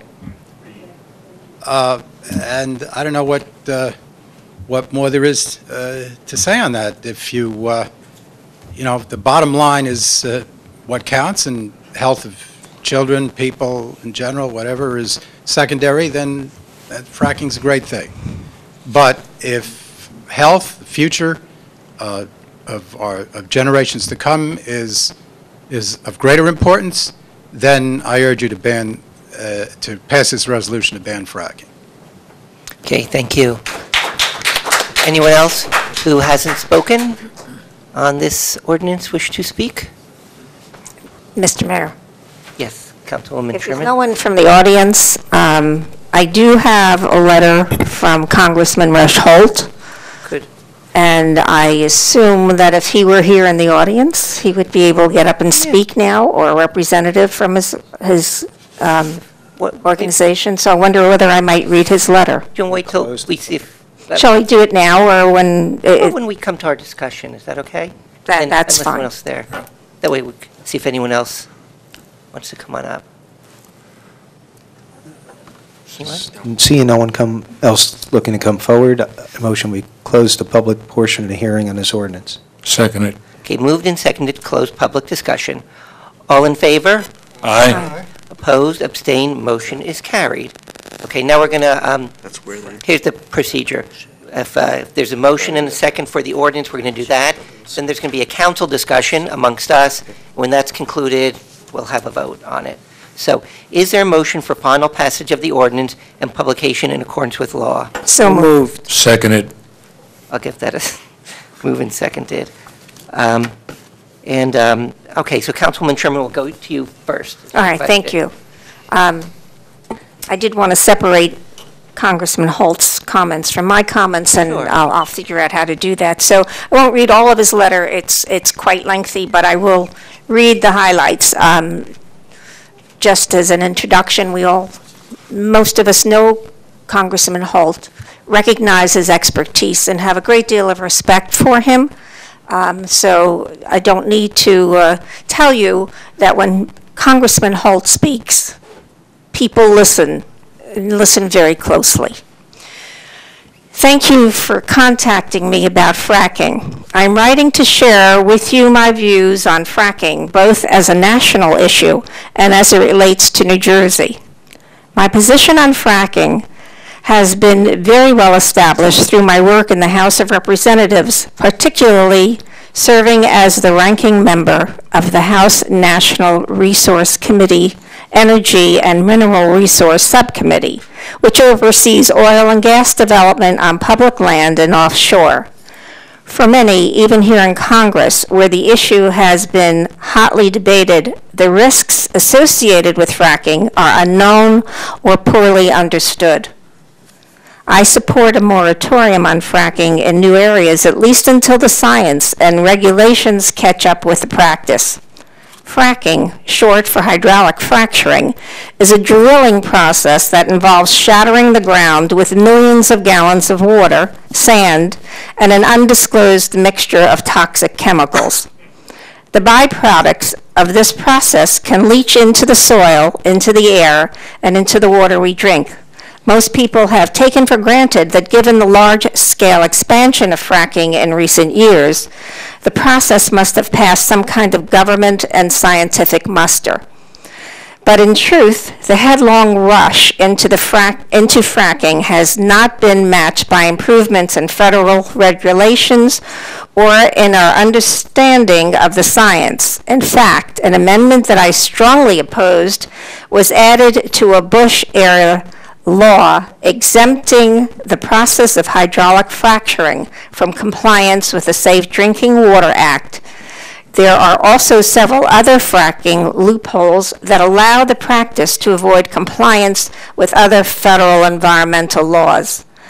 What we do know about fracking is that it releases methane, the principal component of natural gas, into the atmosphere. Methane is a greenhouse gas that is 21 times more powerful than carbon dioxide. Methane at ground level severely deteriorates air quality, triggering asthma attacks and respiratory problems. One reason I support a moratorium is that if large amounts of methane are in fact released, any advantage to climate change from generating energy with natural gas instead of coal would be erased. We also know that micro-earthquakes have been increased dramatically over the past decade. apparently as a result of the hydraulic fracturing and pumping of millions of gallons of toxic fracking wastewater back into the ground. I have visited fracking fields in Pennsylvania, and we don't have to look farther than Pennsylvania to see the consequence of poorly regulated fracking. Much of Pennsylvania sits on the top of the Marcellus Shale Formation. Many homes and business owners in the Marcellus Shale region in Pennsylvania have allowed gas companies to drill on their land. Some of these people have benefited from royalties and increased economic activity in the area. Others have quickly learned that there are no mom-and-pop backyard drilling operations. These are large-scale industrial fracking operations that inject huge amounts of water and toxic chemicals deep into the ground, threatening water quality, air quality, the public's health, and of course the environment. Individuals who live near fracking sites have had to deal with the accidental contamination of their land, their water, and even their blood. I believe that in New Jersey, the risks for fracking outweigh any potential rewards. Again, thank you for taking the time to contact me about this important issue. Please don't hesitate to reach out to me. So, this is not just someone's opinion. This is someone who is a physicist who has championed scientific research projects in this country and is a strong opponent of fracking as it stands right now. And yes, indeed, there are some people who are benefiting and profiting from this, and God bless you. It's not everyone that has the severe problems that come out of this. As we learned from the movie, 50% of these wells are good, and perhaps they don't cause the same problems for certain people as those who have had fractured wells where the contaminants have seeped into the water. People don't abandon their ancestral homes. People who have lived on the land for generation after generation just don't pick up and move. They move because they're forced to move. And in the movie, you saw a small town, Dimmock, which is close to Mr. Walker, as he stated, that had to shut down and people move. I'm sure some are still there. I don't know. It sounds like there might be. But you don't leave your home that you spend so much money for, or you've had your grandfather and your father farming that land. You don't leave it because you want to. You leave it because you have to. It's not something that we should take lightly in New Jersey. If you are not aware of it, New Jersey has a basin called the South Newark Basin. And according to one of the handouts that we've gotten that speak about the geological effects, it says the available data indicate that of the 5 basins that were qualitatively assessed, the Deep River, Taylorville, and South Newark basins appear to possess the potential to produce the most hydrocarbon. And guess where the South Newark Basin runs through? It runs through central Jersey. Yes, it might not happen to us right away, but I learned from watching that movie, they are fracking in Los Angeles, guys. If they're fracking in Los Angeles, you tell me what is going to stop them when they smell the fact that there is a great reserve right underneath where we live. So I am appreciative of Congressman Holt's words.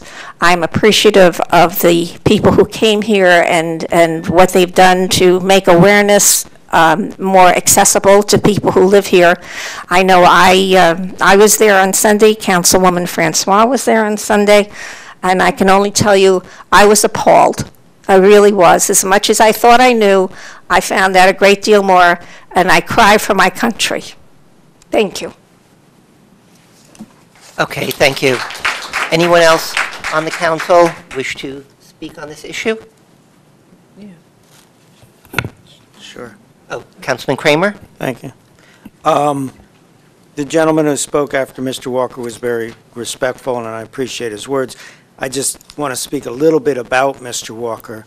Mr. Walker, I came to know when I was a private citizen sitting on council, and I came to know him over a water contamination issue in Franklin Park, and he's the person who held this, or then council's, feet to the fire on getting those people clean water. So he is a, I'm not defending him, I just want you to know that he is a citizen of this town who cares a great deal about this town, and I appreciate his point of view. As a matter of fact, I was at Bob LaCourte's house, and Mr. Walker happened to have been there, and we had a long discussion this past weekend about fracking, and I learned a great deal from him.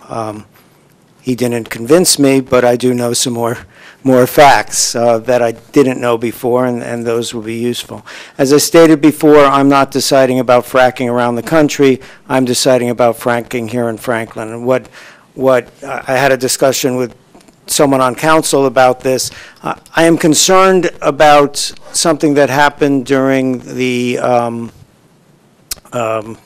Corzine administration, which is the time of application rule, where if someone puts in an application for a zoning variance of some kind, the laws that are on the books at the time of the application are the laws that applied. It used to be that it was at the time of the hearing that those laws applied. So we can't do this at the last minute. If the industry were to figure out that there is natural gas available in Franklin, and they're not going to publicize that for many reasons. They don't want their competitors to know, et cetera. That's private information to them. They're going to figure that out, and they could drop an application on our lap without us realizing it. So this is, the currents don't show our shale is vulnerable right now, but that doesn't mean that new discoveries won't be made.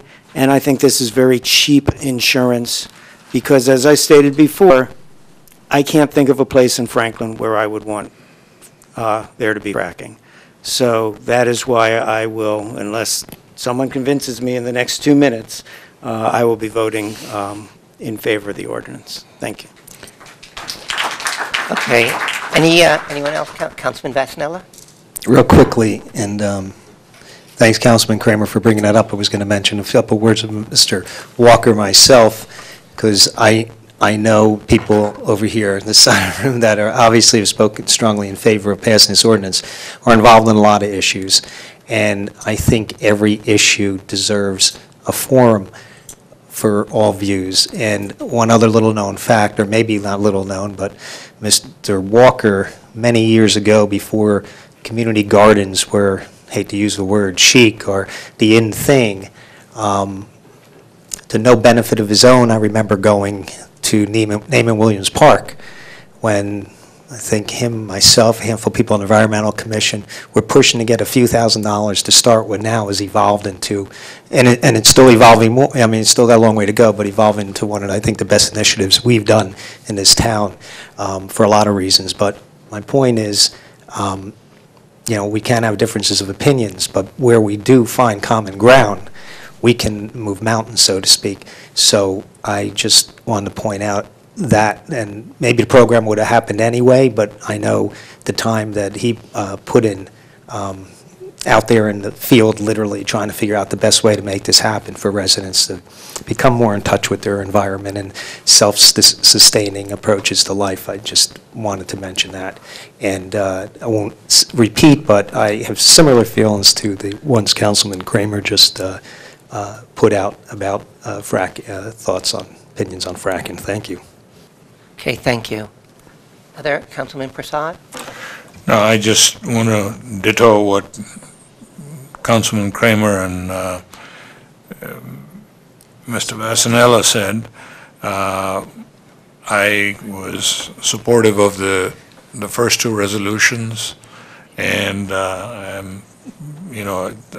abundance of caution tells us that you ban it and then let them prove it's safe before we allow it. So that's a cautionary approach to the whole thing. And so that's where I am on it. Thank you. Okay, thank you. Councilwoman Francois, Kimberly Francois. I also had an opportunity with Councilwoman Sherman to watch that film on Sunday, and I was sitting next to Mr. Walker. And during the time while I was watching that film, I was just flabbergasted and appalled because I'm from Pittsburgh, Pennsylvania, and my brother and my sister and my family, they have all been trying to get into the work, get opportunities on the Marcellus Shale. So I've only heard very, very positive things about it. I had no idea what was going on with fracking. So I'm thankful that I had the opportunity to watch that film. It just amazes me that the powerful oil and gas industry can contaminate our world, hurt our families, contaminate our water and our air. I just, in the name of money, power, and greed. But I also understood the other side of it because my family is from Pennsylvania and they're benefiting it, you know, as far as working. But when I left there on Sunday, I said, you know, you guys don't have a clue what's really going on. You're not being informed. You obviously don't know what's going on. And my mother said to me, well, yeah, I heard about the water catching on fire, but, you know, I don't really know too much about that. So I said, well, I'm going to educate you. This is something that is wrong. We're going to ban it in Franklin Township. I believe my colleagues are with me and support me on that. And some people have said to me, well, you don't have a Marcellus Shale here. Why are you wasting your time implementing an ordinance? And I said, we need to be futuristic in our thinking. We are leaders of this township, and we need to do the right thing for generations to come. So thank you so much for enlightening me. Thank you. Okay, other members of the council? Okay, I'll weigh in on my positions here. We're, Very easily. Sure. if you do it town by town and take on all 20,000, 25,000 towns in the U.S., then that's a good way to go, and that might work. The man who's pictured above me here, Barack Obama, our president, might be a good place to start, too. We've got one house in Congress controlled by one political party, the other by the other political party. If one or more is your bent, then that should be the one. Our president, and I'm not going to say too much on the whether fracking works or not or anything like that, just because I just want to keep away from it. He's not banned the EPA from fracking. As a matter of fact, he's praised the natural gas industry for their clean energy and efficiency. So I think if banning it, I think the federal government is probably good, but don't let me tell you grassroots is always a great way to go also. When Food and Water Watch was here a few years ago, I think it was a couple of years, and that worked well, and I went into that issue, should we privatize it, you know, actually fairly open-minded, and for, you know, some reasons that were in sync with you and some of my own, I went with not privatizing our water, keeping it in Franklin Township. And the reason I did that was it affected us and my residents and my constituents and everyone here. My problem here is that it's, despite anything, it's really a symbolic vote. I can't frack on Franklin Boulevard. I can't frack on Hamilton Street. I can't frack on Easton Avenue. If I want to do things which I'm going to stop, it might be a good idea to say, you know what, let's pass ordinances so we don't have nuclear plants in town, that we don't have oil drilling, that we don't have coal mining, that we don't have coal burning plants. And as Ms. Saba said, we could say we're going to ban drones over our airspace. If I went down that road, it's going to cost me and my constituents time and money. This has cost us time and money, and I can't frack in Franklin. As far as we can see, there's no possibility of that. There's nothing in the near future. There's nothing in the distant future. And if it were, the state legislature would overrule us anyway. And just one point, it was made regarding Mr. Walker. I'm not making judgments on anyone's motives. Actually, I think your motives are all very well. It might be a little unfair to characterize him as profits over people. That's because I know him and I knew when he was leading a fight on an environmental issue, as was referenced before. So, seeing that, I'm not big on symbolic things. I've got a lot of things in town here that have to be done. A lot of issues, and we're looking at a budget, which we're probably going to introduce next month, where we're spending $1 million more than we're taking in. I got to solve that. And any extra money I'd like to go to, whether it's relief for people or animal shelter or public safety, or even it's been advocated, our roads or anything else, that's where I've got to, for me, I've got to put my money. So I'm not putting down your thoughts. I think it's very good. Like I said, the grassroots movements have been a mainstay in this country, but that's where I'm coming from on this issue. It's I've got only so much time and money, and I've got to devote it to things in which I think can have, a real effect on people. And if nothing else, anyone else? I call the question. Okay, Ms. McCarthy, sorry, Ms. Woodbury, could you please poll the council on Ordinance 14A, Ordinance 4054-14, and a yes vote, just so you know, means ban fracking within Franklin Township. A no vote means no on the ordinance, of course. Okay. Councilman Chase? Yes.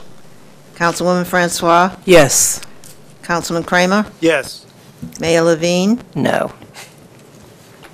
Councilman Prasad? Yes. Councilman Regan, absent. Deputy Mayor? He's not here. Oops, you're not here.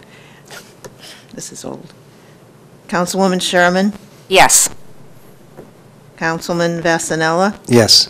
Councilman Wright? Yes. Okay, motion is carried.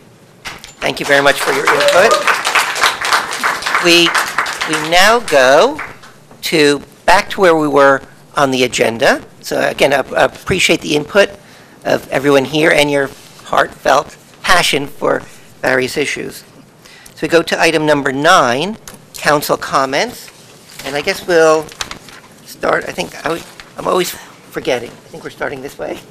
Councilman Carl Wright. Thank you, Mr. Mayor. I think we're going to Philip Kramer now.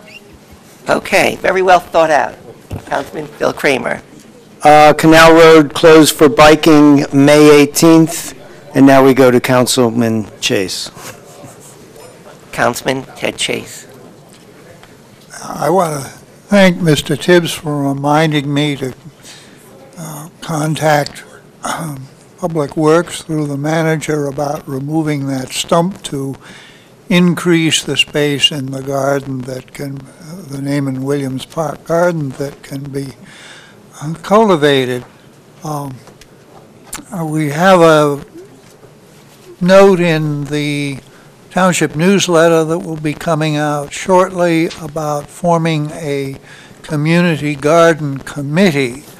I'm hoping we'll have representation from both not only from the Naaman Williams Park Garden and the garden at Pine Grove Manor School, but the garden at the Lutheran Church, and potentially people who are interested in starting other community gardens.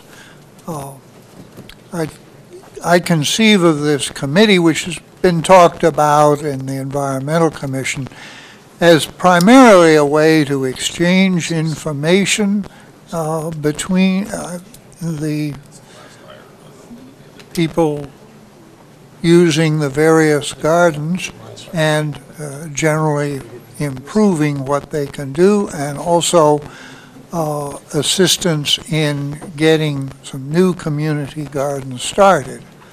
A particular area that we have in mind that actually Ms. McIver on the planning board had suggested when we were having a hearing on the Independence Crossing site plan is sort of catty corner from Independence Crossing at Lewis and Norma Streets, old parking lot there. I think we can get that broken up, and if we can find people who would be interested in starting a garden there, that would be a good place. And as you know, both of these, the existing gardens have benefited from CDBG block grant money, and this other location would also be eligible for that. But there are other places we could start community gardens. It might be a little harder to get money, but I think we can do it. So that's the main thing that I wanted to mention. Thank you, Mr. Mayor. Thank you. Councilwoman Kimberly Francois. I want to thank the gentleman for coming in and letting us know about the township employee. That was a really, really heartwarming story. I didn't get the name of that employee, but we certainly want to commend that individual. It's Pete Montemurno, Okay. and he's about a 26-year township employee, and obviously, and before this gentleman told me about him, one of our very shining stars in our work staff. So, but thank you for coming in and telling us that.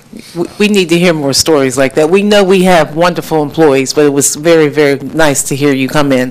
Take the time out of your schedule and come in here and tell us that. Yeah.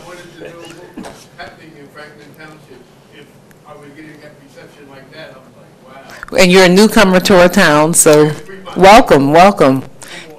Enjoy yourself. And Mr. Tibbs, as far as the pool is concerned, I know there has been some bureaucracy regarding the shoes in the pool and, you know, permission slips and things like that, but there's some protocol we have to follow. And you know very well that the kids can't come into the pool without permission slips. So, and I know there has been some bureaucracy, and even this year with the fee structure, in order for us to use the money from the trust fund, we have to offer fees, and we can waive those fees. But I'm hoping that shouldn't be a deterrent, and I know you'll be out there working with the kids and the parents, letting them know that they can get those fees waived and they can use the pool. And hopefully, we won't have the same type of stuff that went on last year. It should be better this year. We're hoping, we're planning well enough ahead of time, and we're doing it this way to make sure we can open it up even further than what it's been in the past. And that's all I have, Mr. Mayor. Thank you. Councilman Rajiv Prasad. Thank you, Mr. Mayor. Of course, on the pool issue, been a big supporter of the pool, and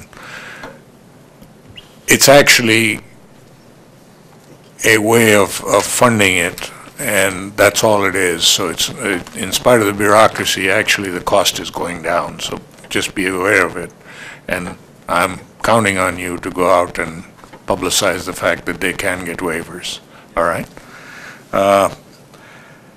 And the community gardens, keep up the good work, you know, and I think we should try and have more community gardens and expand the program, and, you know, I just have a problem in my own backyard where all the deer and rabbits and groundhogs come and eat up anything I grow.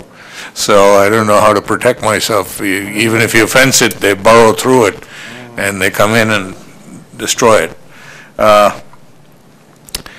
Ms. Saba mentioned the drones, and I would ask the manager to help us in terms of any activity that we might be considering, that we keep privacy considerations in mind. If we do anything, and if you could let us know what is going on, that would be helpful. We don't want to interfere with police work, but it is the residents' privacy that we would be concerned about, and certainly don't want to, you know, offend anybody in any way. So I guess my only comment would be I am quite certain that the chief of police ensures that every New Jersey state law that governs law enforcement is followed, and I'll just leave it at that. Yeah, and in fact, I mean, I am a big proponent of cameras as a crime deterrent, and I believe in them because of what I saw in London, that within days they had the people leaving their homes, hundreds of miles away, getting on the train, coming in and getting into the metro system and in the subways, and they had them tracked, and there they were caught. And so even the Boston Marathon bombing was all caught because of the cameras. So cameras do exist, and if somebody thinks that there's privacy out there on the street, it doesn't exist. So if that is the case, at least we can have it as a crime deterrent and prevent crime from happening. And from that perspective, if you're forewarned that, yes, there are cameras in use, then there is no reason for you to commit those crimes. And if you do, you'll do the time for it. So that's where we stand. And I want to wish everybody a happy Diwali, happy Navroz, and want to thank Councilwoman Francois for the Women's History Month, reminding us all of the contribution of women. Without women, none of us would be here. So thank you. That's right.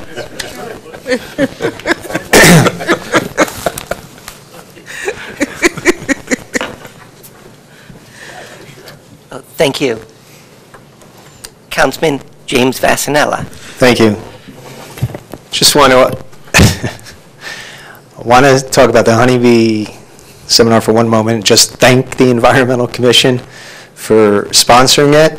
There was a lot of people, considering it was St. Patrick's, I was going to say Valentine's Day. Considering it was St. Patrick's Day, I was pleasantly surprised how many people there were in the audience, and they all seemed very, matter of fact, I think Councilman Kramer and Councilwoman Sherman were there, and local group of Cub Scouts that my son isn't part of was also there, but it was really informative, and it was a shame it wasn't videotaped, so it could have been televised, but I thank the Environmental Commission. It seems like every year there's another animal or insect, and I wouldn't even mind if they found 2 animals and insects to do it next year. Yeah, the coyotes, the wild turkeys, the bear seminar, anyway. So next time, hopefully we'll fill the room. Anyway, the streets are dirty, sandy, salt, whatever. A lot of remnants from the winter, and of course we might still get a little bit more snow. I hope not, but soon, one way or the other, I imagine the manager can maybe elaborate a little bit. We're going to be doing some street cleaning. We have a lot of other projects going on, especially potholes being a priority, but the street sweeper I'm hearing is out. So I was only going to say, I know we can't, because of scheduling and weather and everything else, guarantee when we're going to be where, but I'm hoping that maybe, excuse me, the manager, along with our Public Works Director, maybe could put some information on our website. I don't know if there's any way that people, at least in certain neighborhoods, could I know I'm seeing our manager say, it's giving me the look that it's very tough, but I think because people who sometimes park cars on the street illegally often may, if they know there's going to be a week, maybe they could just try, because obviously the street sweeping is only as successful as the street is empty. But, and in the meanwhile, be careful. Flat tire, obviously all kinds of remnants from our wonderful winter we just had. But anyway, we do have them, and I'm going to ask the manager to please, if any way possible, make the effort that we can get as much information out there as possible. The post office, as far as I know, as much as I didn't want it to happen, I don't think any of us did up here, but the post office on Franklin Boulevard, which is the first post office I ever went to, and used for decades, is just going to close. They don't have an exact date. Unfortunately, I think it's going to close in sometime this year, and I hope somebody could bring news, different news, better news, but just as a warning that longtime Franklin Post Office, Somerset, will no longer, at least not in the capacity it's in now. One last thing, I'm sorry, I can't find my place here. Oh, quick update on that COA housing situation. It looks like the people are starting to cooperate, the governor's office, the COA, the people, housing advocates, that by May, they're going to come up with preliminary rules or a game plan, and supposedly everybody's striving for having it wrapped up by the end of the year. Of course, there'll be a public input, I imagine, process. Legislators will have input, and with a little luck, by the end of the year, we'll have some set rules that may actually be unchallenged, or at least in place, and would stand court challenges, and we can get back to the business of just getting it done. And with that, with that being said, we're actually coming up on a 20 and 30-year renewal for some of the first affordable housing that went into Franklin, because they're 1986. The managers tell me they have deed restrictions. I think some first ones come up in next year in 2015, where they're originally only affordable housing units for 20 or 30 years, I believe, a lot of them 30, and then we actually have to decide what and how we're going to do to deal with that. But I was here when they were built. well, I'm hearing the manager saying they were here when they were built. I remember one thing, Society Hill in the southern part of the yeah, in the southern part of the township was one of the first developments. Anyway, the point is that it's been a long time. We were in the forefront of it, and now we're actually we'll be dealing with what we're going to do with those units going forward. That's it, Mayor. Thank you. Okay, thank you. Councilwoman Rosalind Sherman. Thank you, Mr. Mayor. So I have a new subject to talk about. I have all of the adult communities, the senior communities in my ward, and I obviously hear from them about anything that they feel that would be a good thing. And the new thing that they are asking me about is something called pickleball. Now, for those of you who don't know what pickleball is, and I'm learning myself, I've actually sent the council a video of a Brian Williams newscast in which he talks about it being the hottest sport now in the country. And it's primarily for seniors. Well, I shouldn't say that, but it has attracted primarily seniors at this point. It's a smaller court than a tennis court. It's played with paddles and with a wiffle ball. It is supposedly amazingly good exercise, and you don't have the injuries that you have. You don't have to cover the court that you have to cover, and it doesn't move quite as fast as tennis does. Many of our seniors do go to Florida every winter, and in Florida it is a very hot game, and they have asked me a number of times to see what we can do here in Franklin to get a pickleball court. Now, I had been in communication with Alice, and it seemed like there was an opportunity in Castleton Park where there is some kind of a skate area that it needs to be resurfaced. And there was some discussion about dedicating one of the tennis courts for pickleball, and you basically can draw the lines in a tennis court for pickleball, and it will serve a dual service. Now, I don't know why I just assumed it was something that was going to be done until this week when I had gotten this video that I sent out, and I sent it to Alice, and she said, well, you know, we've got to get it in the budget. Now, our seniors, and it's a fairly substantial block of people, 3,000, if not more, families occupying the 4 adult communities.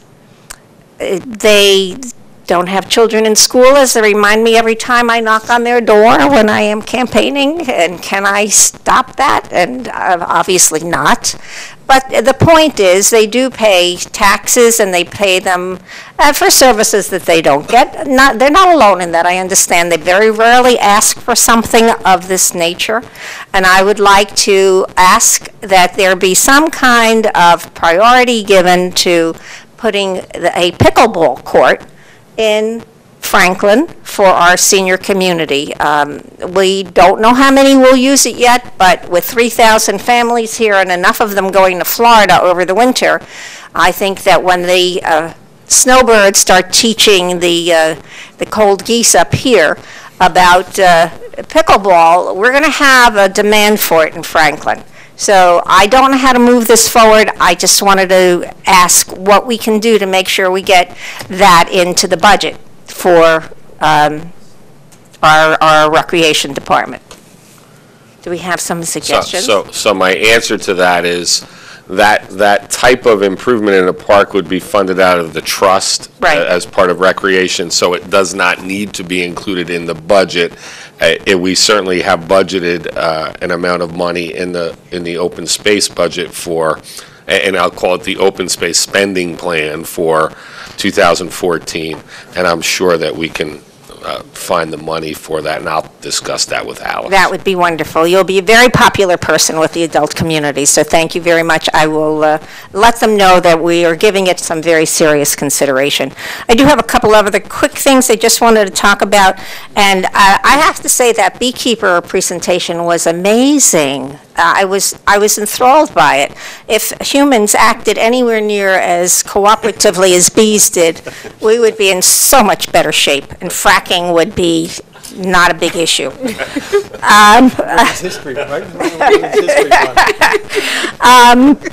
I did attend, as did Councilwoman Francois, an event at the Unity Bank given by the Chamber of Commerce. I would love to see the Chamber become a stronger presence in Franklin, and I thank Tiffany, I've forgotten her last name. Tiffany Delaney. Tiffany Delaney, who is our Special Projects Manager for working with the Chamber and hopefully instilling some life in them that hasn't been there for a while.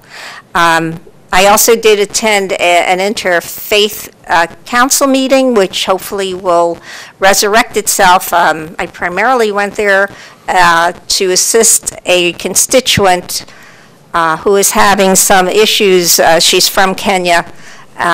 Sad story, I won't take a lot of time, but 4 members of her brother's family have died, been killed, and she has one nephew left. She's trying to build a house for him to put him in a safe area, and the Interfaith Council has been so generous in trying to help her. I want to extend my thanks, and there weren't really that many of the group that were there. I hope it continues to grow, and we're very fortunate to have such a generous foundation of houses of worship in Franklin. So a special thank you to the mosque on Cedar Grove for helping, and for all the others who have been generous in offering her financial support in this process. So that's my report. Thank you. Okay, thank you. Mr. Mayor? Councilman Wright?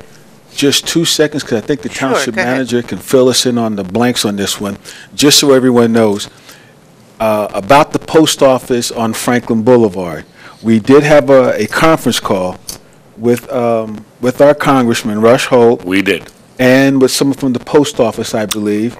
Yes. And we went around and around about how to close the post office, which won't happen because we were not notified and noticed right or some other little thing. So I'm not going to steal the thunder. If the township manager could just fill in some of those blanks, and if you remember. It was probably 6 or 8 months ago at Right, this point. right. So my recollection was at that particular point that they did not have a date for closure. Right. However, the plan to close that branch of the post office was still in the what we would call the master plan of the Postal Service, and that we would be notified when the closing was going to take place. Right. And So that right was- now, it's not. Right now, we don't have a date of foreclosure, but it is still on the list of post office branches to be closed. Okay, so when we know, the township manager will have the first crack at this apple, as it were.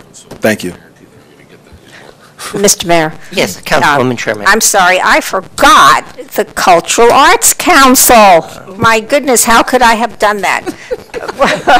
So we have just one event coming up shortly on March 30th, and that is a poetry reading, which is going to be at the library from 1:30 until 3. There are 2 people, fairly well-known poets, and a poetess, I guess. And the event is free, so please come out, those of you who are poetry lovers or poetry wanna lovers, come out and support our program. Thank you. Okay, thank you. Now, for my comments, when I suspect in the next meeting, and two, we're going to be discussing our town budget today. The items came up with on fracking. It was a respectful discussion. I hope our budget is similar, because last night I was accused of being anti-child, so I hope we stick to policy and not personality. And one thing, and I said this last year, to always be cognizant. That was good. Councilwoman Francois about Women's History Month. I remember I was with some children in a school in a Women's History Month, and I had some questions, and one of the little kids asked me, if you don't count March, how many months are in the year? I said, that's a funny question. There's 11. Why are you asking me? I said, oh, I guess there's one Women's History Month and 11 Men's History Months. So I guess we always have to remember we've got to be cognizant of everyone and the women throughout the whole year, too. That's right. And that's all for my comments. And our manager, Mr. Vornlocker, do you have anything for us? I do, Mr. Mayor, thank you. I had two very brief things. One, just a reminder to all council members that our meeting on April 8th will begin at 6 p.m. instead of 7 p.m. so that you can all attend your annual Joint Insurance Fund risk management training. I'm sure you're all excited about that, but it's something. I'm sorry, I missed which day is that? It would be April 8th, our next council meeting. Excellent. Good. I'm glad I get some I'm out of town enthusiasm for that training. The second is, so at one of our budget hearings, we had a somewhat lengthy discussion about signs, if you recall, signs for historic villages. And there was some resistance to a large amount of money being spent on these signs. The following day, we had a regular council meeting, and on that agenda was a resolution for a $5,000 grant application for signs for the East Millstone Historic District that our special projects manager, Tiffany Delaney, had completed and submitted. I was told this morning that we got the $5,000 grant. Oh, that's nice. So I guess East Millstone is getting their signs. Yippee from the other end. She wrote that grant. Yeah, well, she wrote that grant, and this is kind of like what I had discussed recently with some council members about my desire to have her take over the grant writing responsibilities of the town. So take her off of all projects and get her grant and get her on grant writing. So exactly. So she's one for one. So that's pretty wonderful. good. So there we go. Yeah. And then I guess my last comment is to Councilwoman Sherman. Perhaps the reason why the bees get along so well is because the hive is ruled by a queen. Ooh. Hello. Woo. Definitely, you're going to be a hero in this town. Thank you. We now come to item number 11, our council discussion item. We have one, which is a youth center in town, or potential. So, Mr. Vornlocker, did you want to give us the overview on youth center? Yes, I can. Thank you, Mr. Mayor. I guess it was probably, well, I mean, we can go back 30-some years, I guess, or more, and the discussions about a youth center or a youth teen drop-in center in Franklin Township have been discussed many, many, many, many times. But I guess about 3 months ago, I was approached by Councilwoman Francois and asked if I would attend a meeting that she was putting together of members of some various nonprofits based out of Somerville and Somerset County, providing services here in Franklin Township, but not as much as they would like to be, because they really have no place to provide those services. And being that Councilwoman Francois sits on the board at the Somerset Community Action Program, a building that has sat vacant for, I guess, about 5 or 6 years now, was recently listed on the market by SCAP, but it has fallen into a state of disrepair.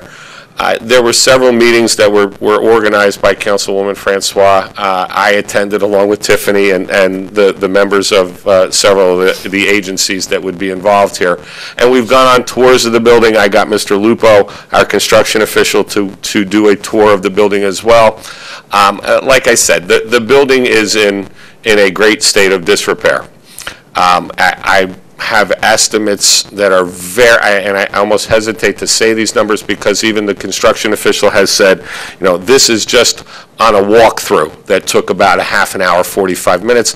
But the numbers range anywhere from $750,000 all the way up to $1 million to completely renovate the building and bring it up to today's code. So given the desire that I kind of got from council, it was listed as one of the top priorities several years ago in a council retreat. I went to our engineer and I said, we need to find out what it would cost to renovate this building. We need to have a thorough engineering and architectural analysis done of the building. We need to bring in contractors who would say, this for HVAC or the outfitting of the kitchen or whatever it might be. We need a thorough and comprehensive analysis of the building to determine what it would cost to rehabilitate it. So we brought in an engineering firm, CME, to do a walkthrough and get an idea of what the job would entail. And we have a quote now from that engineering firm of $9,450 to go in and do the analysis necessary to make a determination as to whether or not this is something that the township would be interested in taking on. I also know, and I'll let Councilwoman Francois kind of fill in a little bit, I know that there have been discussions, and I don't want to get into too much detail, and perhaps we can discuss this because it might involve negotiations with another entity here, this, the SCAP, that perhaps that might be a more appropriate discussion in executive session, but the basis of the discussion is that SCAP is interested in partnering with the township. They are interested in some sort of arrangement with this building, be it a sale or a lease or whatever it might be, and they would like to partner with the town if the town takes this project on after it's done and occupy space in the building to provide services to our youth in an area where it's been identified as most in need in the township. For those of you who are not familiar, SCAP is located on 429 Lewis Street, which is actually not far from the post office that we just spoke about, right down the street. It's in the 4th Ward off of Hamilton Street, and certainly in the center of the most densely populated area of our township. So I wanted to bring this to your attention. I would like to put that $9,450 expense on the agenda for the April 8th meeting if I sense that there is interest from council in pursuing this. So that's why I put it on as a discussion item. Okay, thank you. Councilwoman Francois, do you want to weigh in? Sure. We've had several organizations come to us from the county. We're also looking at organizations from Department of Correction, labor, education, cultural affairs that would like to become occupants of that building at some point in time. So there's a lot of interest. And what SCAP has been saying is that for the last, and the mayor sits on the board with me for Somerset Community Action Program. That program has been there. They run a Head Start program, and that program has been there for over 50 years in Franklin Township. And that building has been a legacy in the township. I think it's like 19,000 square feet. It's a huge facility, and it can be used in so many different ways in terms of multi-purpose, recreation, a lot of computer training, educational training. It's used for the whole entire community here, not just the youth. We're looking at, a community building at this point. And so SCAP currently has a mortgage on the building, and we're looking at having a memorandum of understanding with the township. And we would literally not expect the township to pay off the mortgage we have, but enter in some type of an agreement where we would manage the day-to-day operations of the complex and be responsible for the ongoing maintenance and upkeep of the building, and, you know, act as a portal for all the partnerships and community groups that want to create consortiums within that space. And so what we're proposing is basically, if the township is willing to take over the building at some point, the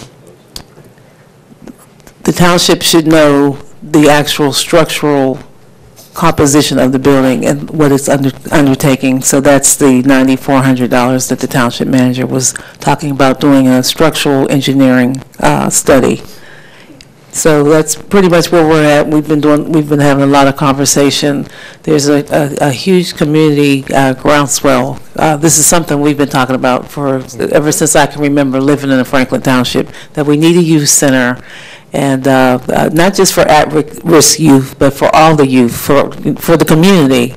And we need to have these partnerships. And at some point, I know the township is not really in the business of community action, running community action programs. That's why SCAP would like to be the primary partner and be responsible for the ongoing upkeep and maintenance of the building and the operations of the building, and really looking at bringing different groups in and managing those partnerships and those consortiums. So that's pretty much where we are now. So how do we move this forward? Let's.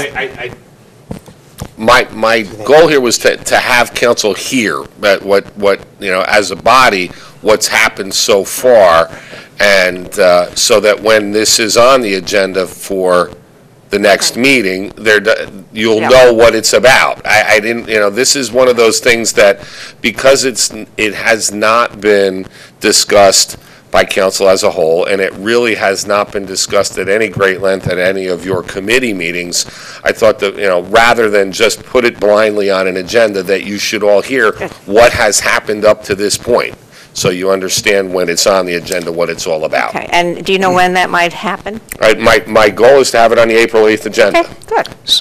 Okay. Mayor, Yeah, question? Councilman Bassanella? Yeah, Or- and I know we don't want to get into details now, so the only thing I was going to ask is, will we be going into executive session because some of the options we may discuss may be connected to negotiations, et cetera? Would we do that prior to the public discussion? I mean, I want to move forward with this situation, but there's questions I wouldn't want to ask publicly here because they may not. And that's valid. So at this point, there have been no negotiations between the township and SCAP as far as either acquisition of this building or anything like that. This is one of those things, and I've had several conversations tonight about this. This is, you know, which came first, the chicken or the egg? Do we do this before we do this, or do we work through the negotiation process for the building before we determine what needs to be done to the building, or do we determine what needs to be done to the building and then make a decision whether or not we want to pursue that? The method that the negotiations follow, I think, will be something that Lou Raynone and I will have to deal with as we move forward. My recommendation as your manager is that we do our due diligence and we you know, explore what would need to be done to this building before we go into the actual negotiation aspect of this. So the discussion in executive session would be, you know, maybe not tonight, maybe at a future date, the direction of that negotiation. Okay. And Councilwoman Francois and I have lived this for a long time, though, from the SCAP end of things, and her longer and more passionately than I. But it's a thing, it's an issue SCAP's been looking at. I think youth center, I'm guessing from all of our perspectives, is a good thing for the town, and SCAP owns it, it's in bad shape, there's a mortgage on it, so all those things are going to have to be fleshed out. So I think what we can do is, if there's basic consensus, we have if it's CME we're choosing, we have a not to exceed, and we can just direct the manager to go ahead. I don't think we need... We do. I mean, because it exceeds the threshold for resolution, it'll be on the consent agenda for the April And just part of that engineering cost? This isn't part of the, It would- the- it's not part of their Mike. resolution. We do have a resolution for them of a not to exceed. So we could move forward without it being separately done on an agenda. Correct. Yeah, because we are. Mike. I'm sorry. We approved the council for them. We did. A not to contract for exceed. them not to exceed $120,000. $120,000. So you have a contract in place, and We this do. is just a proposal for this specific work. I would think the council could just direct you to do that. And they in the could, resolution. yes. Yeah. Okay, so the council could direct if someone's more comfortable doing it affirmatively in a resolution, you know, certainly give your opinion.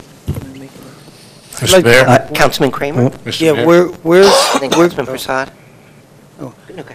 which budget would this come from? Because there's been discussion of this being paid for eventually with open space money. So where's the 9,500? The initial outlay would come from my budget. Okay.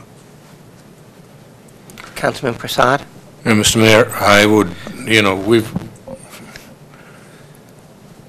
we've been debating this for a very long time, and now that we have a possible solution, I think we should move forward on it as soon as possible and get all the facts so that the council can make the decision and finalize the whole program. So in that sense, whatever we can do to get this 9450 approved and moving forward and gathering all the facts for the negotiations, we should try and conclude those and move forward. So that would be a motion that we direct the manager to move forward with all the estimates and gathering the facts and finalizing the negotiations as soon as possible. Well, wait. I'm sorry, Mayor. Councilman Vasanelli, go ahead. No, I'm all for this, and we'll do the 94, but finalizing negotiations. No, I want to. council with all the facts and I was going to negotiations. say, I want to make sure that after the $9,400 is spent, that we get together Yeah. quickly, I agree, and do some serious talking, what legally could be done in executive session, Okay, yeah, and that's- the rest out in public. That's a good point I for just- clarification. Pardon me. No, I was saying, Go ahead. being totally supportive of this, as most of us, I believe, are, I do want all the council to be involved, immediately. So I'll second the motion to come back to us. Right. Not to finalize negotiations and then go back. Just one clarity. should sign the deal. Not to nitpick. Okay, second. Okay, so what I get the sense of the council is, go ahead, direct the manager to go ahead with the contract with CME, and all it's going to do is get us information, and after that, Correct. he will share that Well, with us? then we will we'll get decide down what we to the do next. nitty-gritty and do the work involved, but we Okay. need to have the information before we begin the work. Okay, yeah, I guess we could, I've got a sense of council. Do you want to affirmatively vote on it? Yes. Okay. All in favor of directing the manager thus, please say aye. Aye. Opposed? Abstain? It's carried. Mr. Vornlocker, thank you. We'll look forward to the Great. report and whatever comes after that. Thank you for that. Next, we have item number 12 on the agenda, approval of the minutes. Presented are the following minutes for approval by the Township Council. We've got the, help me if I've got this a little off. Township Council budget hearing on March 10th, 2014 at 7 p.m. The Township Council work session regular meeting on March 11th, Tuesday, 2014 at 7 o'clock p.m. And the Township Council budget hearing March 13th, 2014 at 7 p.m. Okay, thanks. Is there a motion for the aforementioned, for the aforesaid minutes to be approved as submitted? So moved. Second. Moved and seconded. Madam Clerk, please poll the council on approval of the minutes. Councilman Chase, Yes. Councilwoman Francois, Yes. Councilman Kramer, Yes. Mayor Levine, Yes. Councilman Prasad, Minutes. Yes. Councilwoman Sherman, She's out in the hallway. Councilman Vasanella, Yes. Councilman Wright. Okay, motion is carried. Next, we have item 13, warrants. Warrants in the amount of $3,551,406.82. $1,000,000.55 on March 25th, 2014, are presented to the Township Council for payment. Within these warrants is a check to me for weddings that I've done. The town collects specifically money. They keep some and send some over to me. So I'm going to abstain on this. So I was going to say, due to geography, I'll ask Councilman Prasad, would you ask for approval of that? Thanks. Can I vote no just on the mayor's stuff? Yes, absolutely. Okay. So is there a motion for approval of the warrants? So moved. Second. Okay. Well, Madam Clerk, would you poll the council, please? Councilman Chase, Yes. Councilwoman Francois, Yes. Councilman Kramer, Yes. Councilman Prasad, Yes. Councilwoman Sherman did not come back, Councilman Vasanella. Yes. Councilman Wright. Yes. And for the record, I'll abstain. Thank you, Ms. Woodbury. Can I ask a question, Mr. Mayor? Yes. It's directed at the township manager. Oh, pardon me. Yeah, okay, we're done. You're doing it? Go ahead. No, I need we're a done. script. Okay. Got a question for you. We got it back. Yes, sir. When you look at the old SCAP building, No, Yes. It's there. are you going to look at the sidewalks that aren't there either? Thank you. Okay. Moving right Enough along. said, as they say. What sidewalks? Moving right along. He said he would mention it every meeting. Okay, so we would be at item number 14A, ordinance hearing, and that's already been done. So now we get to item number 15. Excuse me. And these are ordinance introductions. Usually, ordinance are voted on twice before they go into law. There's one vote, and generally the next meeting, there's a second vote. If it passes twice, it'll go into law.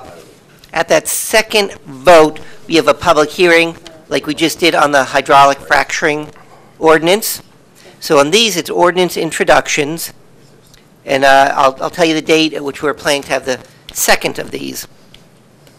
For each of these, there's two ordinance introductions, 15A and B on the agenda, versus ordinance 4055-14, an ordinance of the Township of Franklin, County of Somerset, State of New Jersey, authorizing the acceptance of a right-of-way deed from Edward Matson and Maureen Matson in connection with Block 283, Lot 7. That's known as 294 Franklin Boulevard, docket number ZBA-13-00024. This basically an acceptance of a standard right-of-way. It's a standard kind of ordinance on these kinds of things. The foregoing ordinance is presented to the Township Council for adoption on first reading, posting, publication in accordance with law, and public hearing and final adoption on Tuesday, April 8th, 2014, at 7:00 p.m. here at the Municipal Complex. Is there a motion to introduce? So moved. Moved and seconded. Ms. Woodbury, please pull the council on item 15A, ordinance 4055-14, please. Councilman Chase, Yes. Councilwoman Francois, Yes. Councilman Kramer, Yes. Mayor Levine, Yes. Councilman Prasad. Yes. Councilwoman Sherman, Yes. Councilman Vasanella, Yes. Councilman Wright. Okay, motion is carried. Next, we have the second and last of our ordinance introductions. Item 15B on the agenda, ordinance 4056-14, an ordinance of the Township of Franklin, County of Somerset, State of New Jersey, authorizing the acceptance of conservation easement from Earl Carlson Sr. to Township of Franklin for premises known as Block 35, Lot 1.01. This on Pleasant Plains Road. That's in between Claremont and Route 27. And again, it's acceptance of a conservation easement, fairly standard. The foregoing ordinance is presented to the Township Council for adoption on first reading, posting, publication in accordance with law, and public hearing and final adoption on Tuesday, August 8th, 2014, at 7:00 p.m. here at the Municipal Complex. Is there a motion to introduce? So moved. Seconded. Moved and seconded. Madam Clerk, please pull the council on item 15B, Ordinance 4056-14, please. Councilman Chase? Yes. Councilwoman Francois? Yes. Councilman Kramer? Yes. Mayor Levine? Yes. Councilman Prasad? Yes. Councilwoman Sherman? Yes. Yes. Councilman Vasanella? Yes. Councilman Wright? Okay, motion is carried. Next, we have our consent agenda resolutions. Consent agenda are items of generally a routine nature for which the council can vote at one time for all of them. We have items 16A through 16W. It is any council person's prerogative to pull something off for a separate vote or have a discussion on any of the items. So these items 16A through 16W, as listed on the consent agenda portion of the agenda, are presented to the Township Council for adoption. Is there a motion for the consent agenda or discussion? So moved. Can I ask one question? Second. Second, thank you. Okay, yes, Councilwoman Francois. So, Mr. Manager, Yes. the emergency purchase we're making for rock salt, are we paying extra for that because it's emergency? It's already been purchased. If you notice that says confirming, that's because we purchased it as an emergency purchase and now we have to pay for it. That's why it's a confirming order, so. We have to pay more for it? No, we don't have to pay more for it. We paid the regular price for it.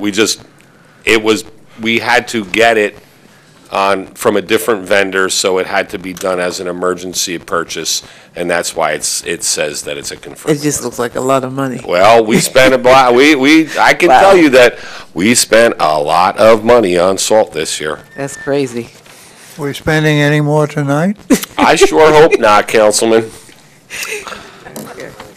And the amount on that particular purchase, just for information's sake, is $133,000. Okay, anything else? Not. Ms. Call the Woodburn, question. please pull the council on the consent agenda. Councilman Chase? Yes. Councilwoman Francois? Yes. Councilman Kramer? Yes. Mayor Levine? Yes. Councilman Prasad? Yes. Councilwoman Sherman? Yes. Councilman Vasanella? Yes. Councilman Wright? Yes. Okay, motion is carried. Next, we have item number 17, resolutions voted on separately. We do not have any of those. Oh, Mr. Mayor? Oh, Councilman Wright? Yes. To the Township Manager once again, I love this. I just wanted to remind everyone that this is the end of March, and we have yet to discuss Hamilton Street or look at the information that comes back. This is not a thing on the Township Manager. It's not a thing on Mark Healy. It's not a thing on anyone. I remember that I was letting everybody know this is the end of March. We're going to go into April, and everyone that voted to sort of look at it back in December of this year, we are still behind the 8 ball, as it were. It's already the end of March. That's all. Mayor, I just want to, Councilman Vasanella? and I ironically, 10 minutes ago, just asked the manager the status of that, and I'll let him The repeat what he status is told that me, the because deadline for submissions was only the end of last week. It's now Tuesday. Right. So we've only had, 1 or 2 days, and I believe this was discussed last night at some point during the budget process, that staff now has to vet the applications along with the staff, along with the committee members that are on council, and the selection process begins for the advisory board. So, it's been 2 days. The council, what this is about, the council's restructured Hamilton Street, the business district. It's a SID, Special Improvement District. The businesses there contribute extra money, a tax, and it stays in the community. It's been restructured. We actively went out, told the businesses in the area to solicit, seeing if they want to serve on the board within our parameters.